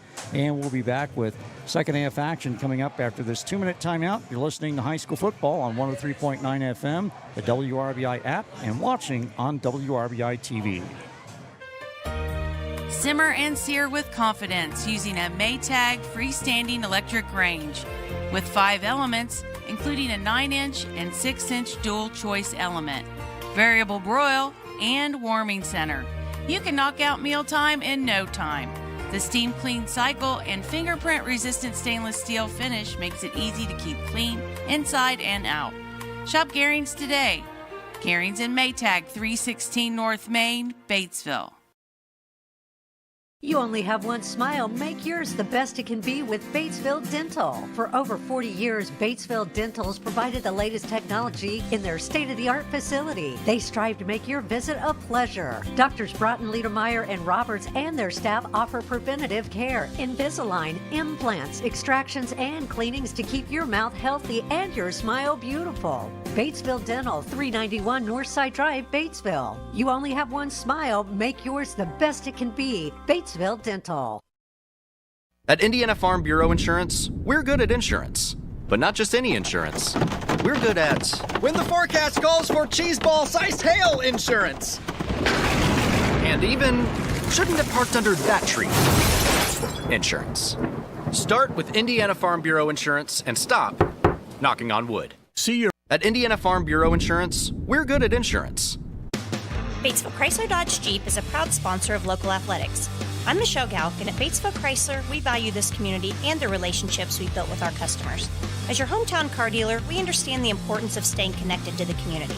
We commend all our student athletes and their hard work and dedication. That's why we're proud to sponsor local sports coverage so that fans can stay connected no matter where we are. Remember, you can buy a car anywhere, but when you buy at Batesville Chrysler Dodge Jeep, we can all work together to support the future of this great community. The most and best high school sports is on WRBI. And just underway in the second half, Lawrenceburg kicking off to Batesville. The Bulldogs going from right to left, and a dribbler by Caden McCool is picked up by Rylan Yeager, and he's going to fall forward to the 42-yard line of the Batesville Bulldogs. So Bulldogs in excellent field position to start off this second half, trailing 41-0, and Jake Schwarnick getting the start at quarterback, the sophomore. And the late substitution, and here's Jackson Elston comes off of the Bulldogs sideline on the near side. And so Batesville breaks the huddle. They have twin split to the near side.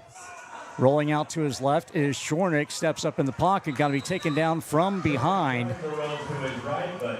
And Vander Labazo and also Kane Parker in on the stop for the Lawrenceburg Tigers.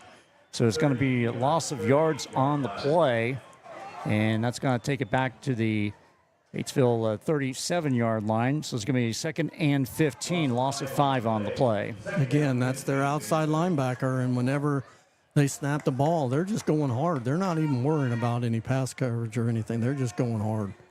Single wides on either side, under center, backs lined up in the eye. Schwarnick pitches, gives it off to Zayden Small, and Small runs to the right side of the formation. Not much doing there. Dylan Cummer, the ball carrier. Again, we're not can't see up high, and we're kind of almost at field level. Right. But Dylan Cummer was the ball carrier, number 21. He got back some of that yardage. We're actually got to call it a loss on the play, so it'll be 3rd and 16. Ball at the Batesville 36-yard line. So Batesville stuck in reverse. Pitch it back, give it off to Cummer, goes up the middle and across the 40 to the 43-yard line, and he gets back to the original line of scrimmage, just beyond it, and that is it. But again, right downhill, right at him. It was a pitch, but it was a pitch, and then he took it right downhill, and he was able to get 5 or 6 yards out of it. So, I think they found what they can do. They just have to take care of that. So Batesville going for it on 4th and 9.5. Twin split to the near side. Backs lined up in an eye. Schwarnick pitches it, gives it off to Cummer, and Cummer met in the backfield. He's going to lose yardage. Went to the well once too often. And we've got a late flag after the play was blown dead. So we'll see what this is all about here as the officials gather at midfield to discuss things. So Lawrenceburg should get an excellent field position. And a personal foul will be whistled against Batesville. And Gary, this is something that is not emblematic of a Batesville Bulldog Evan Ulrich coach team, a team that's just showing frustration there. Yeah, they're just frustrated, and it's beginning to show a little bit. And you know how high school kids are, and they've watched the pros, and they've watched the Division I teams, and talking has been one of those things that's become acceptable in college and high school, or college and pro sports. So filters down to here, and then that's what happens. So a walk-off of 15 on the play. That's going to be a 1st and 10 Lawrenceburg at the Batesville 27-yard line. Again, we are playing under the running clock by virtue of the 41-0 lead. And we've got motion up front by the Batesville defensive line. And that's going to be offside against Batesville, so that's going to tack on another 5. And it's going to set up a 1st and 5. Lawrenceburg at the Batesville 22-yard line. I understand you call the game no matter what, but the guy just moved up a little bit and then backed up. He wasn't trying to draw anybody. Yeah, it wasn't like he really it was a close game. Yeah, it was a close game. I see it, but pitched, going off to the left side around the on the end around and getting into the end zone, in for the touchdown. Touchdown, Mason Manford. Mason Manford with the Lawrenceburg touchdown.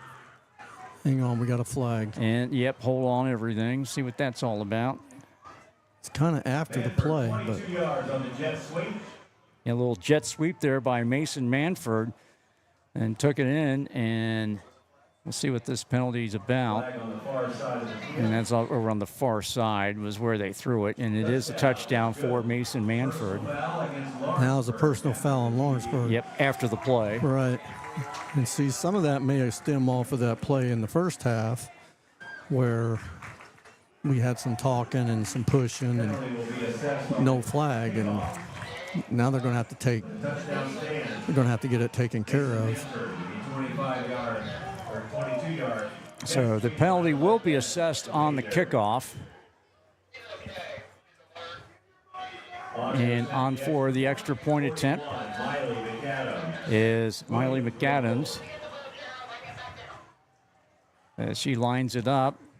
It's now 47-0. Snap back. The kick is up, and it is straight down the middle, right up US 50, heading south. And your score now, Lawrenceburg 48, Batesville nothing. 6:12 to go in the third quarter. And we'll be back with more after this in 30 seconds on 103.9 FM, the WRBI app, and WRBI-TV. When looking for the highest standard of HVAC service and care, turn to Hurt & Elko, your local Lennox Premier dealer. Hurt & Elko and their Premier dealer status means you're certain to be working with a company who has the highest level of training, professionalism, and customer satisfaction. For a limited time, they're offering up to $1,900 in rebates on a brand new Lennox system or finance with low monthly payments. Call Hurt & Elko today at 812-934-4646 or visit them online at hurt-elko.com to learn more. Conditions apply. See dealer for details. Southeastern Indiana's sports voice, WRBI. Tonight's game brought to you in part by Whitewater Motors, Hurt & Elko, the Ripley County Community Foundation, and Batesville Dental. Also, Farm Bureau Insurance agent Doug Sherwood, Batesville Chrysler Dodge Jeep, Decatur County Memorial Hospital, and Bruns Gutzweiler. Mason Manford, a 22-yard touchdown run on the jet sweep. Miley McAdams adds the extra point, and it is 48-0 in favor of Lawrenceburg. The scoring drive brought to you by Assured Partners Insurance in Batesville. See Kevin Kreckler. Schneider and Reed are the deep men. And another low kick, not a particularly deep kick. Batesville should come out with pretty good field position, getting across midfield and down across the 44, down to the 44-yard line. Caden Vogelsang was the up man on that, of course, by virtue of the penalty, the personal foul after the touchdown whistled against Lawrenceburg. The penalty assessed after the on the kickoff. And we've got penalty will be whistled against Batesville, so that's going to back them up. The return team back Batesville up. They just can't get out of their way tonight. No. You can't catch a break. And we have a score update for you. LaPel on top of Rushville, 28-0. That one at the half. 10 yards from the spot of the foul. First update of the night on that one. It is halftime. Our other game on WRBI. East Central on top of South Dearborn, 31-6. Here is 48-0 Lawrenceburg. Batesville with a 1st and 10 at their own 46-yard line after the penalties marked off. Snap back. Shornick steps up in the pocket and gets back close to the line of scrimmage. He's actually going to lose a yard on the play. The right idea, but Lawrenceburg defensively, just as they say, pinning their ears back. Yeah, he was a clear pass, and he did a great job pulling it down and taking off, getting back where he got to. But like you said, Lawrenceburg knows you're not going to pass on us, and at this point, the front guys are just going after him. 2nd and 11, Batesville at their own 45. Fake the handoff. Shornick, the ball carrier, and he's got to be met by several black-shirted Lawrenceburg defenders, then driven back. His forward progress will take him back to the line of scrimmage. However, it's going to set up a 3rd and 11 Bulldogs. Hunter, among others, in on the stop for the Lawrenceburg Tigers. So it's going to be, say he lost a yard, so that's going to be a 3rd and 12. Take the ball back to the 44-yard line in Batesville territory. Again, running clock with the 48-0 Lawrenceburg lead. So 2 straight weeks, Batesville has been on the wrong end of the running clock. Snap back to Shornick, looking, firing, going over the middle, and almost caught, but well defended for the low pass for Jackson Elston was the intended receiver, but well defended by the Lawrenceburg Tigers. That was, I think we got a hold. Campbell Williams back defending for Lawrenceburg. Flag on Lawrenceburg's side. I think it's a hold on Batesville. Roughing the passer. Oh, finally they get a break. So that's going to march the ball into Lawrenceburg Tiger territory. That's going to take it all the way down to the just outside the 41-yard line, between the 40 and 41-yard line. So Batesville getting a huge break there on the roughing the passer penalty. Twins up top, and we've got a timeout taken, and I believe that's going to be Ryan Kaniga will do that. He'll take his first timeout. 2:41 to go in the 3rd. Your score, Lawrenceburg 48, Batesville nothing. Back in 30 seconds on 103.9 FM, the WRBI app, and on WRBI-TV. Visit your local Napa store, Vaguely Napa Auto in downtown Batesville. This month, get a 5-quart jug of select varieties of Mobil 1 Advanced Full Synthetic Motor Oil for $34.99. A 5-quart jug of Napa Premium Performance Conventional Motor Oil is just $18.99. 1-gallon jugs of Napa Antifreeze Coolant start at $9.99. And Shell Rotella T4 Triple Protection Motor Oils just $19.29 for a 1-gallon jug. It's all at Vaguely Napa Auto in downtown Batesville. Your free source for local sports, WRBI. Tonight's game brought to you in part by the aforementioned Vaguely Napa Auto, also Ivy Tech Community College, Gehrings, and Ison's Family Pizza. 1st and 10, Batesville at the Lawrenceburg 41-yard line after the roughing the passer penalty. Shornick back, looking, steps up in the pocket, fires near side and deflected and well defended. And the intended receiver was Jackson Elston. And coming up on the defensive stop for the well defended by Trey Boyce, just reached up there. And of course, again, Elston is a pretty tall customer. 6'4", 180 pounds, going up against 5'11", 175, and just a well-timed there on the part of Boyce to knock it away. So it'll be stop the clock rolling on. 2:10, 2nd and 10. Ball remains at the 41-yard line of the Lawrenceburg Tigers. Shornick steps up in the pocket, looks, dances around, and finally, and got to be a penalty marker thrown in the offensive backfield, and where you would expect holding or a block in the back.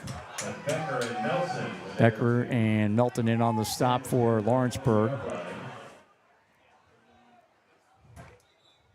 And we've got a Batesville Bulldog down and around the middle of the field there, so he's going to be attended to by the athletic training staff, taking a look at.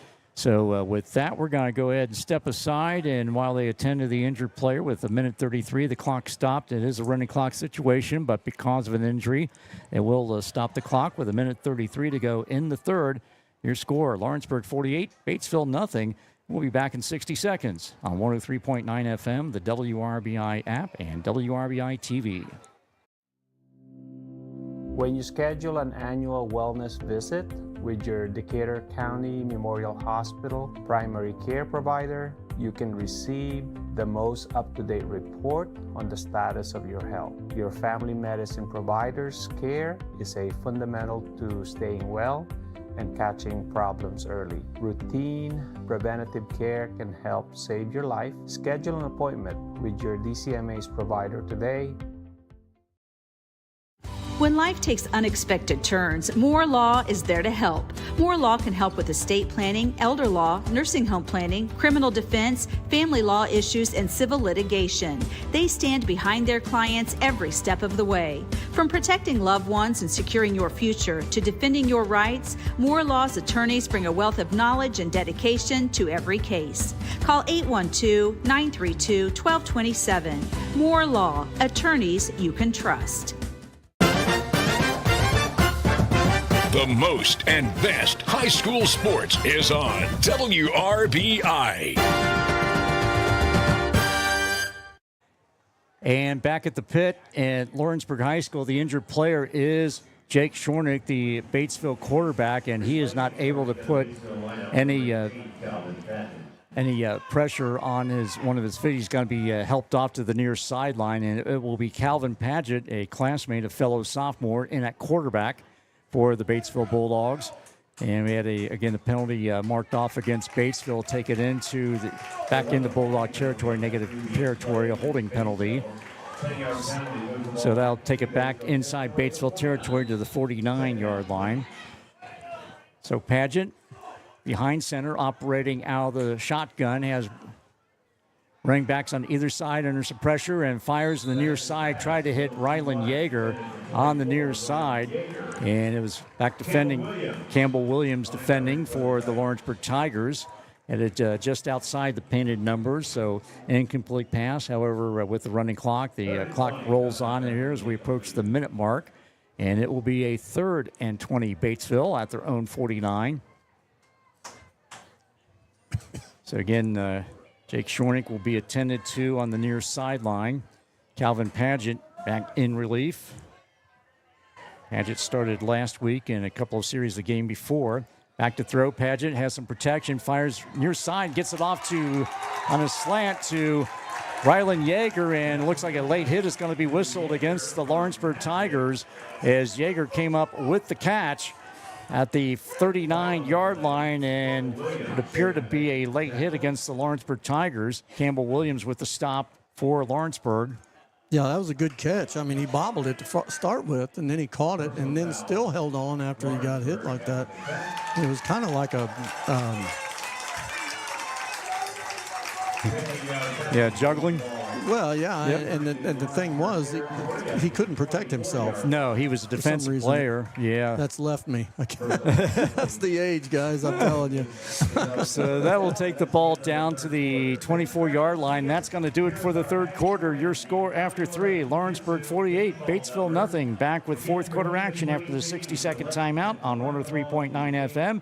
The WRBI app, and WRBI-TV. Hey, football fans. While Ivy Tech Community College doesn't have a football team, what it does have is your play to a great future. Earn a short-term certificate to quickly get into a high-wage, high-demand career. Earn your associate degree in a wide variety of programs for a more affordable transfer to a bachelor's degree. Classes are offered in person and online at the Lawrenceburg and Batesville locations. For more information, email r11express@ivytech.edu. In Ripley County, 1 in 7 children face food insecurity.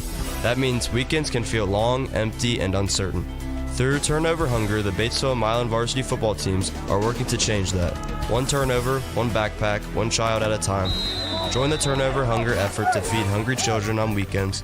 Donate to the Ripley County Community Foundation, 13 East George Street, Suite B, Batesville, or online at rccfonline.org. Donate today. Southeastern Indiana's sports voice, WRBI. Back at the pit and rolling out to his right and firing his Paget into the end zone and caught. Jackson Elston, touchdown, 24-yard strike from Paget to Elston. So Batesville gets on the board. Their first points in the last 2 weeks. Of course, shutout 45-0 at home by East Central. And tonight they dent the scoreboard, make it a 48-6 ball game. Pending what they decide to do, it looks like they will go for 2, even though they've got one of the premier kickers in the area in Brady Wannell. Instead, they were going to go for 2 to make it look a little bit better on the cosmetically on the scoreboard. And Calvin Paget and a late substitution coming on at the very end. He's going to line up, and that's going to be a penalty, and that's going to mark him back 5. So the 11th man wasn't in on time. Well, he was in, and then he ran out. But he ran out, but he lined up as a running back. He was in, but he was out of position. Oh, okay. Yeah, it was a lineman for the Batesville Bulldogs, so that's going to march him back 5.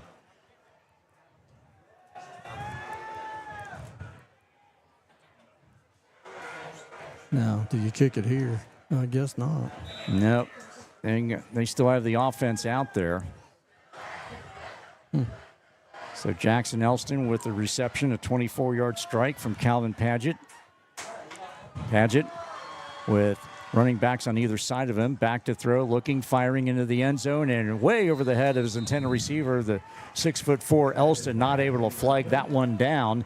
So that score will remain 48-6 in favor of the Lawrenceburg Tigers. Clock stopped at 10:04 to go here in the fourth period. He had the receiver open. He had a window. He just threw it a little bit high. And I'll tell you what, he throws a good ball. He's been getting some time to throw. I don't know if they've quit blitzing him or what they're doing, but he's getting some time. And some scores from around the area. And it is the Milan Indians opening a can of it on Brown County. The Indians of Ryan Langferman with a 54-8 lead at the half over the Brown County Eagles. Our other game at halftime, East Central 31, South Dearborn 6. Hopefully when we break away from here, we can give you some bonus coverage of that. Also, late third quarter, Franklin County on top of Greensburg 14-0. North Decatur on top of Linton Stockton, 22-7. Cloverdale, a 34-3 leader over South Decatur in the third quarter. And Rushville trailing at home to LaPel, 28-0, that one at the half. And you're listening to high school football on 103.9 WRBI, Batesville, Greensburg, Versailles, Brookville. Along with Annie Nunley, onsite engineer and camera operator extraordinaire, and the coach, Gary Sully. I'm Tom Snape. As Brady Wannell kicks a high end-over-end kick. That's going to be fielded by one of the return men for the Lawrenceburg Tigers. That is Isaiah Williams at 20-25, cuts it inside the numbers and gets it to the 50, gets away from one man and has another man to beat, and finally got to be taken down. Good open field tackle, but not before Williams takes it all the way down to the 41-yard line. And saving the touchdown momentarily at least is Alex Montez on the Batesville special teams coverage. So all the way got around the all kinds of real estate covered on that one by Williams. Got it all the way down to the Bulldog 41-yard line. So Isaiah Williams showing that burst of speed and maneuverability as he headed around the middle between the hash, bounced it around the numbers, and finally cut it inside and taken down. Good open field tackle there by Montez on special teams. Finally got the subs in. Subs are in now. There you go. Some of them. Yeah, I got a few. Not all of them. Yeah, we'll hopefully pick up some numbers here for you. And we have a delay a game will be called on Lawrenceburg. So the subs now they would come up with now we get anything going the playoff before. So but still, clock rolls on here at 8.5 minutes to go. All right, we got a mass sub now. I think that was the problem. Some of them thought they were coming in. Some of them didn't know they were still in, and so it got all messed up. Yeah, a lot of uncertainty there. Yeah. All right, so the Tiger subs break the huddle. And I believe that is Campbell Williams at quarterback. And nope, check that. We'll give it to you momentarily. And they hand it off, running out to the right side. And we've got a penalty marker in the offensive backfield where you would expect holding. Yeah, I think it was holding on there, Batesville's defensive end. And in at quarterback for the Lawrenceburg Tigers is Carson Sharp, a 6-foot, 158-pound sophomore. Handed off to a classmate. That was Landon Hawkins, but it's all for naught. But the clock rolls on here with the running clock, 48-6. Lawrenceburg with the lead and the football. And after the hold, we'll move the ball back to the Tiger 45-yard line. First and 23. Score up at Milwaukee. The Brewers on top of the Reds, 1-0. That one in the top of the fourth inning. So we not only give you high school football scores, we keep you updated on the Reds in their hunt for a Reds October. And one of the offensive linemen moved Rock back ever so slightly before the snap, so that's going to march back the Tigers. Substitutes 5 yards. Yeah, they were running a trap, but the kid took off a little bit early. Yeah. Guess what's coming? Yep. A little too anxious. Yeah. He better wait till the center moves anyway, or he'll never get down there. Football now resting at the Tiger 40. So approaching the 6.5-minute mark. Tonight's game brought to you in part by Fleetwood Chevrolet, also Margaret Mary Health, Great Plains Communications, and Moore Law Office.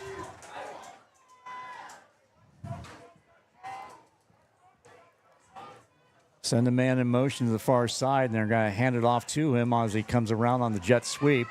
Gets to the original line of scrimmage, picks up a yard, maybe 2. That's about it. Good defense by Batesville. People coming up. Now they need to be careful. They do have their subs in. I don't look for them to pass, but you can't get so caught up on the run that they do sneak one in here with their JVs. Camden Hurd, the ball carrier for Lawrenceburg, a 5'7", 130-pound sophomore. So 2nd and 27 Tigers at their own 42. Single wides on either side. Snap it back. Sharp dumps it off the right side and getting 2 passes. That 2 yards about it. See, that's one of those. I was coaching one year. We played Indian Creek, and they kept throwing the ball out there even though they were beating us pretty good. I told our coach, I said, that is their handoff. They throw it out there, and then you just got to stop it. That's all there is to it. Brett Allen, the receiver on that one. Yeah, the old Mike Gillen teams back at Indian Creek. That's exactly who it was. Yep. I saw it firsthand a few times covering the Milan Indians. Yeah. And Carson Sharp, nothing able to developing, and couldn't find an open receiver downfield, so he runs it off to his right and into friendly territory across the way of the Lawrenceburg bench. So take it back to the 4th and 25, back at the Lawrenceburg 41-yard line, and of course Lawrenceburg will keep their offense, or actually going to send it. And all kinds of confusion there. Looks like they're lining up on offense, and they are going to go ahead and go back in punt formation. It's just a short punt.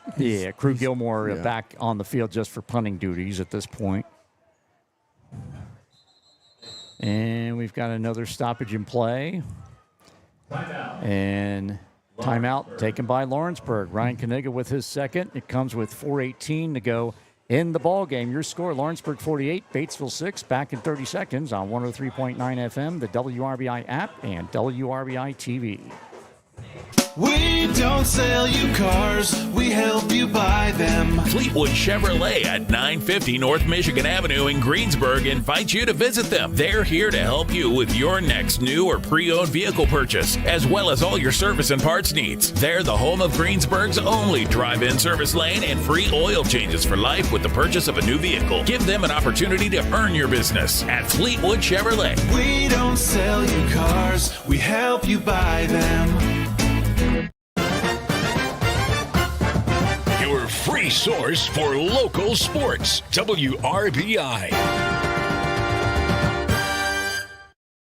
Back at the pit, 4:18 in the fourth period. Lawrenceburg has led from start to finish. 48-6 is your score. And so Lawrenceburg will be going to the punt, and Lawrenceburg, Ryan Kanega with his second timeout of the night. So Crew Gilmore back in punt formation for the Tigers. And Lemmel is the return man for the Batesville Bulldogs. And the rugby-style kick by Gilmore. And it's going to take a slight Lawrenceburg bounce and then go a little neutral and a slight Tiger bounce, and finally going to roll down and going to be down at the 34-yard line of the Batesville Bulldogs. And that's where things will start out, 1st and 10. Let's get a good drive here again. Get something positive going to the end of the game. So it looks like a whole new cast of characters going to be out on the offensive end for the Batesville Bulldogs. Actually, pick up some numbers here for you. I think that's their number one defense still out there, at least part of them. Yeah, a few subs sprinkled in there. And handed off, and tough sledding, and not much going there. And again, that is Calvin Padgett was in at quarterback, so he remains into the ball game. And Bronson Winstead, the ball carrier for Batesville. Jack Bear in on the stop for Lawrenceburg. Pick up a 3 on the play. It'll be 2nd and 7 Batesville at their own 37-yard line, approaching 2.5 minutes. Padgett under center, backs in a 9. Pitch it off and going forward to the line of scrimmage, and that's about it. In fact, you might have lost some yards as well. Some well defended there by the Lawrenceburg Tigers. And that was Brady Enneking, the ball carrier for Batesville. That was a trap. Yeah, a little trap. Just took too long to develop. Like I said, when they've gotten good yardage, or at least positive yardage, it's been straight at them. So 3rd and 7 Batesville at their own 37. Clock approaching 2 minutes. And no, you don't have to worry about a 2-minute timeout, thank goodness. Yeah. Rolling out to his left, finally dump it, and off the hands of his intended receiver. And that was Winstead was the intended receiver. He had it in his hands, and before he did not, just dropped it. Might have taken his eye off looking to turn it upfield. So it's going to be a 4th down for Batesville. Of course, they will keep their offense on the field. The minute 40 and counting here. Stay tuned. We'll have the post-game show for you and give you up to date on some scoring updates around the area as well. And then we'll call it a night here and hopefully get some some bonus coverage of East Central and South Dearborn.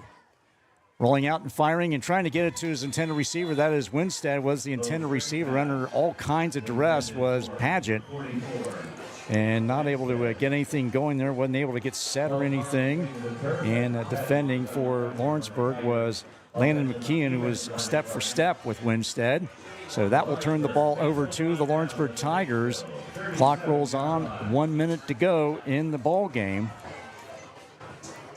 So Lawrenceburg on the year will improve to 5-1 overall, 1-1 the EIAC Big School Division. Batesville will drop to 3-3 and 0-2.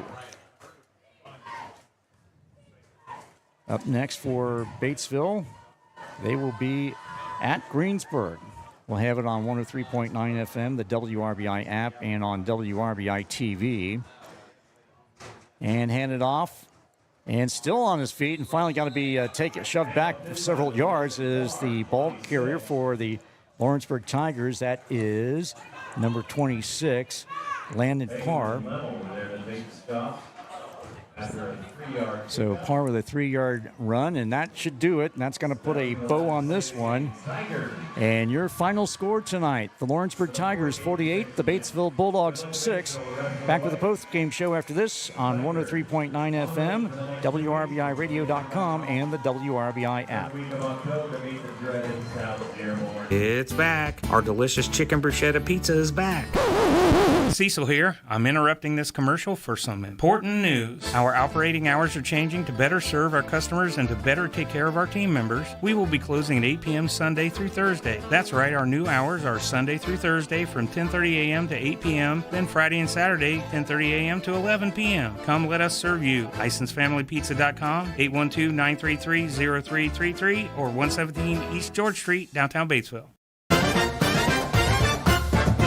The most and best high school sports is on WRBI. And it's a final. The Lawrenceburg Tigers 48, the Batesville Bulldogs 6. Lawrenceburg improves to 5-1 overall and 1-1 in the EIAC Big School Division. And Batesville will drop to 3-3 and 0-2, suffering 2 straight losses. And Batesville outscored the last 2 weeks and just able to score 6 points. That Calvin Paget, a 24-yard pass to Jackson Elston with 10:04 to go in the fourth quarter. A 2-point conversion try failed. And, of course, the second half played under the running clock as Kyle Paget, Jake Shornick, who was the starting quarterback for the Batesville Bulldogs, being attended to. And they have some EMTs as well attending to him. So hopefully we can get an update on how he's doing. But just a rough night overall for the Batesville Bulldogs tonight, Gary Solly. Yeah, you always try to stay positive, and I'll be honest with you, I had a game one time that we looked like this, and we got smoked, and we always watch film on Monday, and I came out and we had a trash barrel out next to the football field, and we lit the trash barrel and threw the film in it. Didn't even look at it. We know we're a better football team than that, and I know they're better than a football team than that. But like you said, they had a lot of their top guns are sitting over here on the sidelines. And you got a quarterback, the first time he's starting a quarterback, and he's coming against Lawrenceburg. And that's a tough call. And, hopefully these kids will be healthy the next week. And then, as I said, I'm a terrible loser. I mean, I detest losing. Hate losing is not the word for me. And so, it's not like I can sit here and accept losing. But if I have to take a loss during the season with the idea that I'm going to have to play them again come sectional time, I'll take the win in the sectional before I'll take the win in if I have to pick one or the other. And, by then their kids will be healthy and, and you have games like this. You're dealing with teenagers. Yes. So you have no idea what happened during school today or anything else. And girlfriend troubles or whatever. Yeah, exactly. Yeah. Or they flunked the test, and you got some of these guys that are very good students, and that bothers them. And, it is what it is, and you just have to let it go. And you turn around, and a coach, your short-term memory is terrible because bottom line is you get done with this game, you're looking at the next one. You don't have the luxury of saying, okay, I'll live with it till Monday because you got film to watch starting tomorrow. Some of them's tonight when you have huddle. So, it is what it is, and you can't change it at this point. But you have some positives. Show them the film, show them some of the positive stuff, and then move on. All right. So, and to let you know that we will be going to the Reds on 103.9 FM. We will continue our coverage of South Dearborn at East Central on the WRBI app. And it is also a running clock at St. Leon. East Central opening up a 45-6 can on the South Dearborn Knights in the third quarter. Franklin County now 21-7 lead late in that ball game over Greensburg. Milan last check 54-8 over Brown County at the half. North Decatur a 30-14 lead over Linton Stockton in the third quarter. Cloverdale over South Decatur 34-3 in the third quarter. And at the half, last we had LaPel 28, Rushville nothing. So with that, we're going to go ahead and want to thank some folks. First up, of course, Lawrenceburg Athletic Director and head football coach Ryan Kaniga for his hospitality and his folks, and also his pregame interview. Also, Coach Evan Ulrey of the Batesville Bulldogs, as always. Brent Lee and John Heil back at the WRBI studios, and a big, huge thank you to our sponsors who make high school football possible on WRBI. They are Whitewater Motors, Hurt and Elko, the Ripley County Community Foundation, Batesville Dental, Batesville Chrysler Dodge Jeep, Farm Bureau Insurance Agent Doug Sherwood, Decatur County Memorial Hospital, Bruns Gutzwiller, Ivy Tech Community College, Gehrings, Vegley Napa Auto, Ison's Family Pizza, Fleetwood Chevrolet, Margaret Mary Health, Great Plains Communications, Moore Law Office, and Assured Partners Insurance. Don't forget to join us Monday night, 6 o'clock, for Coach's Corner, delivered by Ison's Family Pizza at 6 p.m. with Coach Rob LaFerry back in the saddle. And he'll have some coaches' interviews for you on Monday night. Also, so that's final score once again, Lawrenceburg 48. Batesville 6 for Annie Nunley alongside also the coach, Gary Sully. Great to have you aboard tonight, Coach. Thank you. I appreciate it. Enjoyed it. All right. So thanks to those folks. So again, for Annie, Coach Gary, and all of us at WRBI, I'm Tom Snape saying thank you for listening and watching to high school football on 103.9 FM, WRBI, and the WRBI television. Catch the replay of tonight's broadcast on demand, free of charge, anytime. Find it on our YouTube page, our Facebook page, and at WRBI-TV.com. From Southeastern Indiana's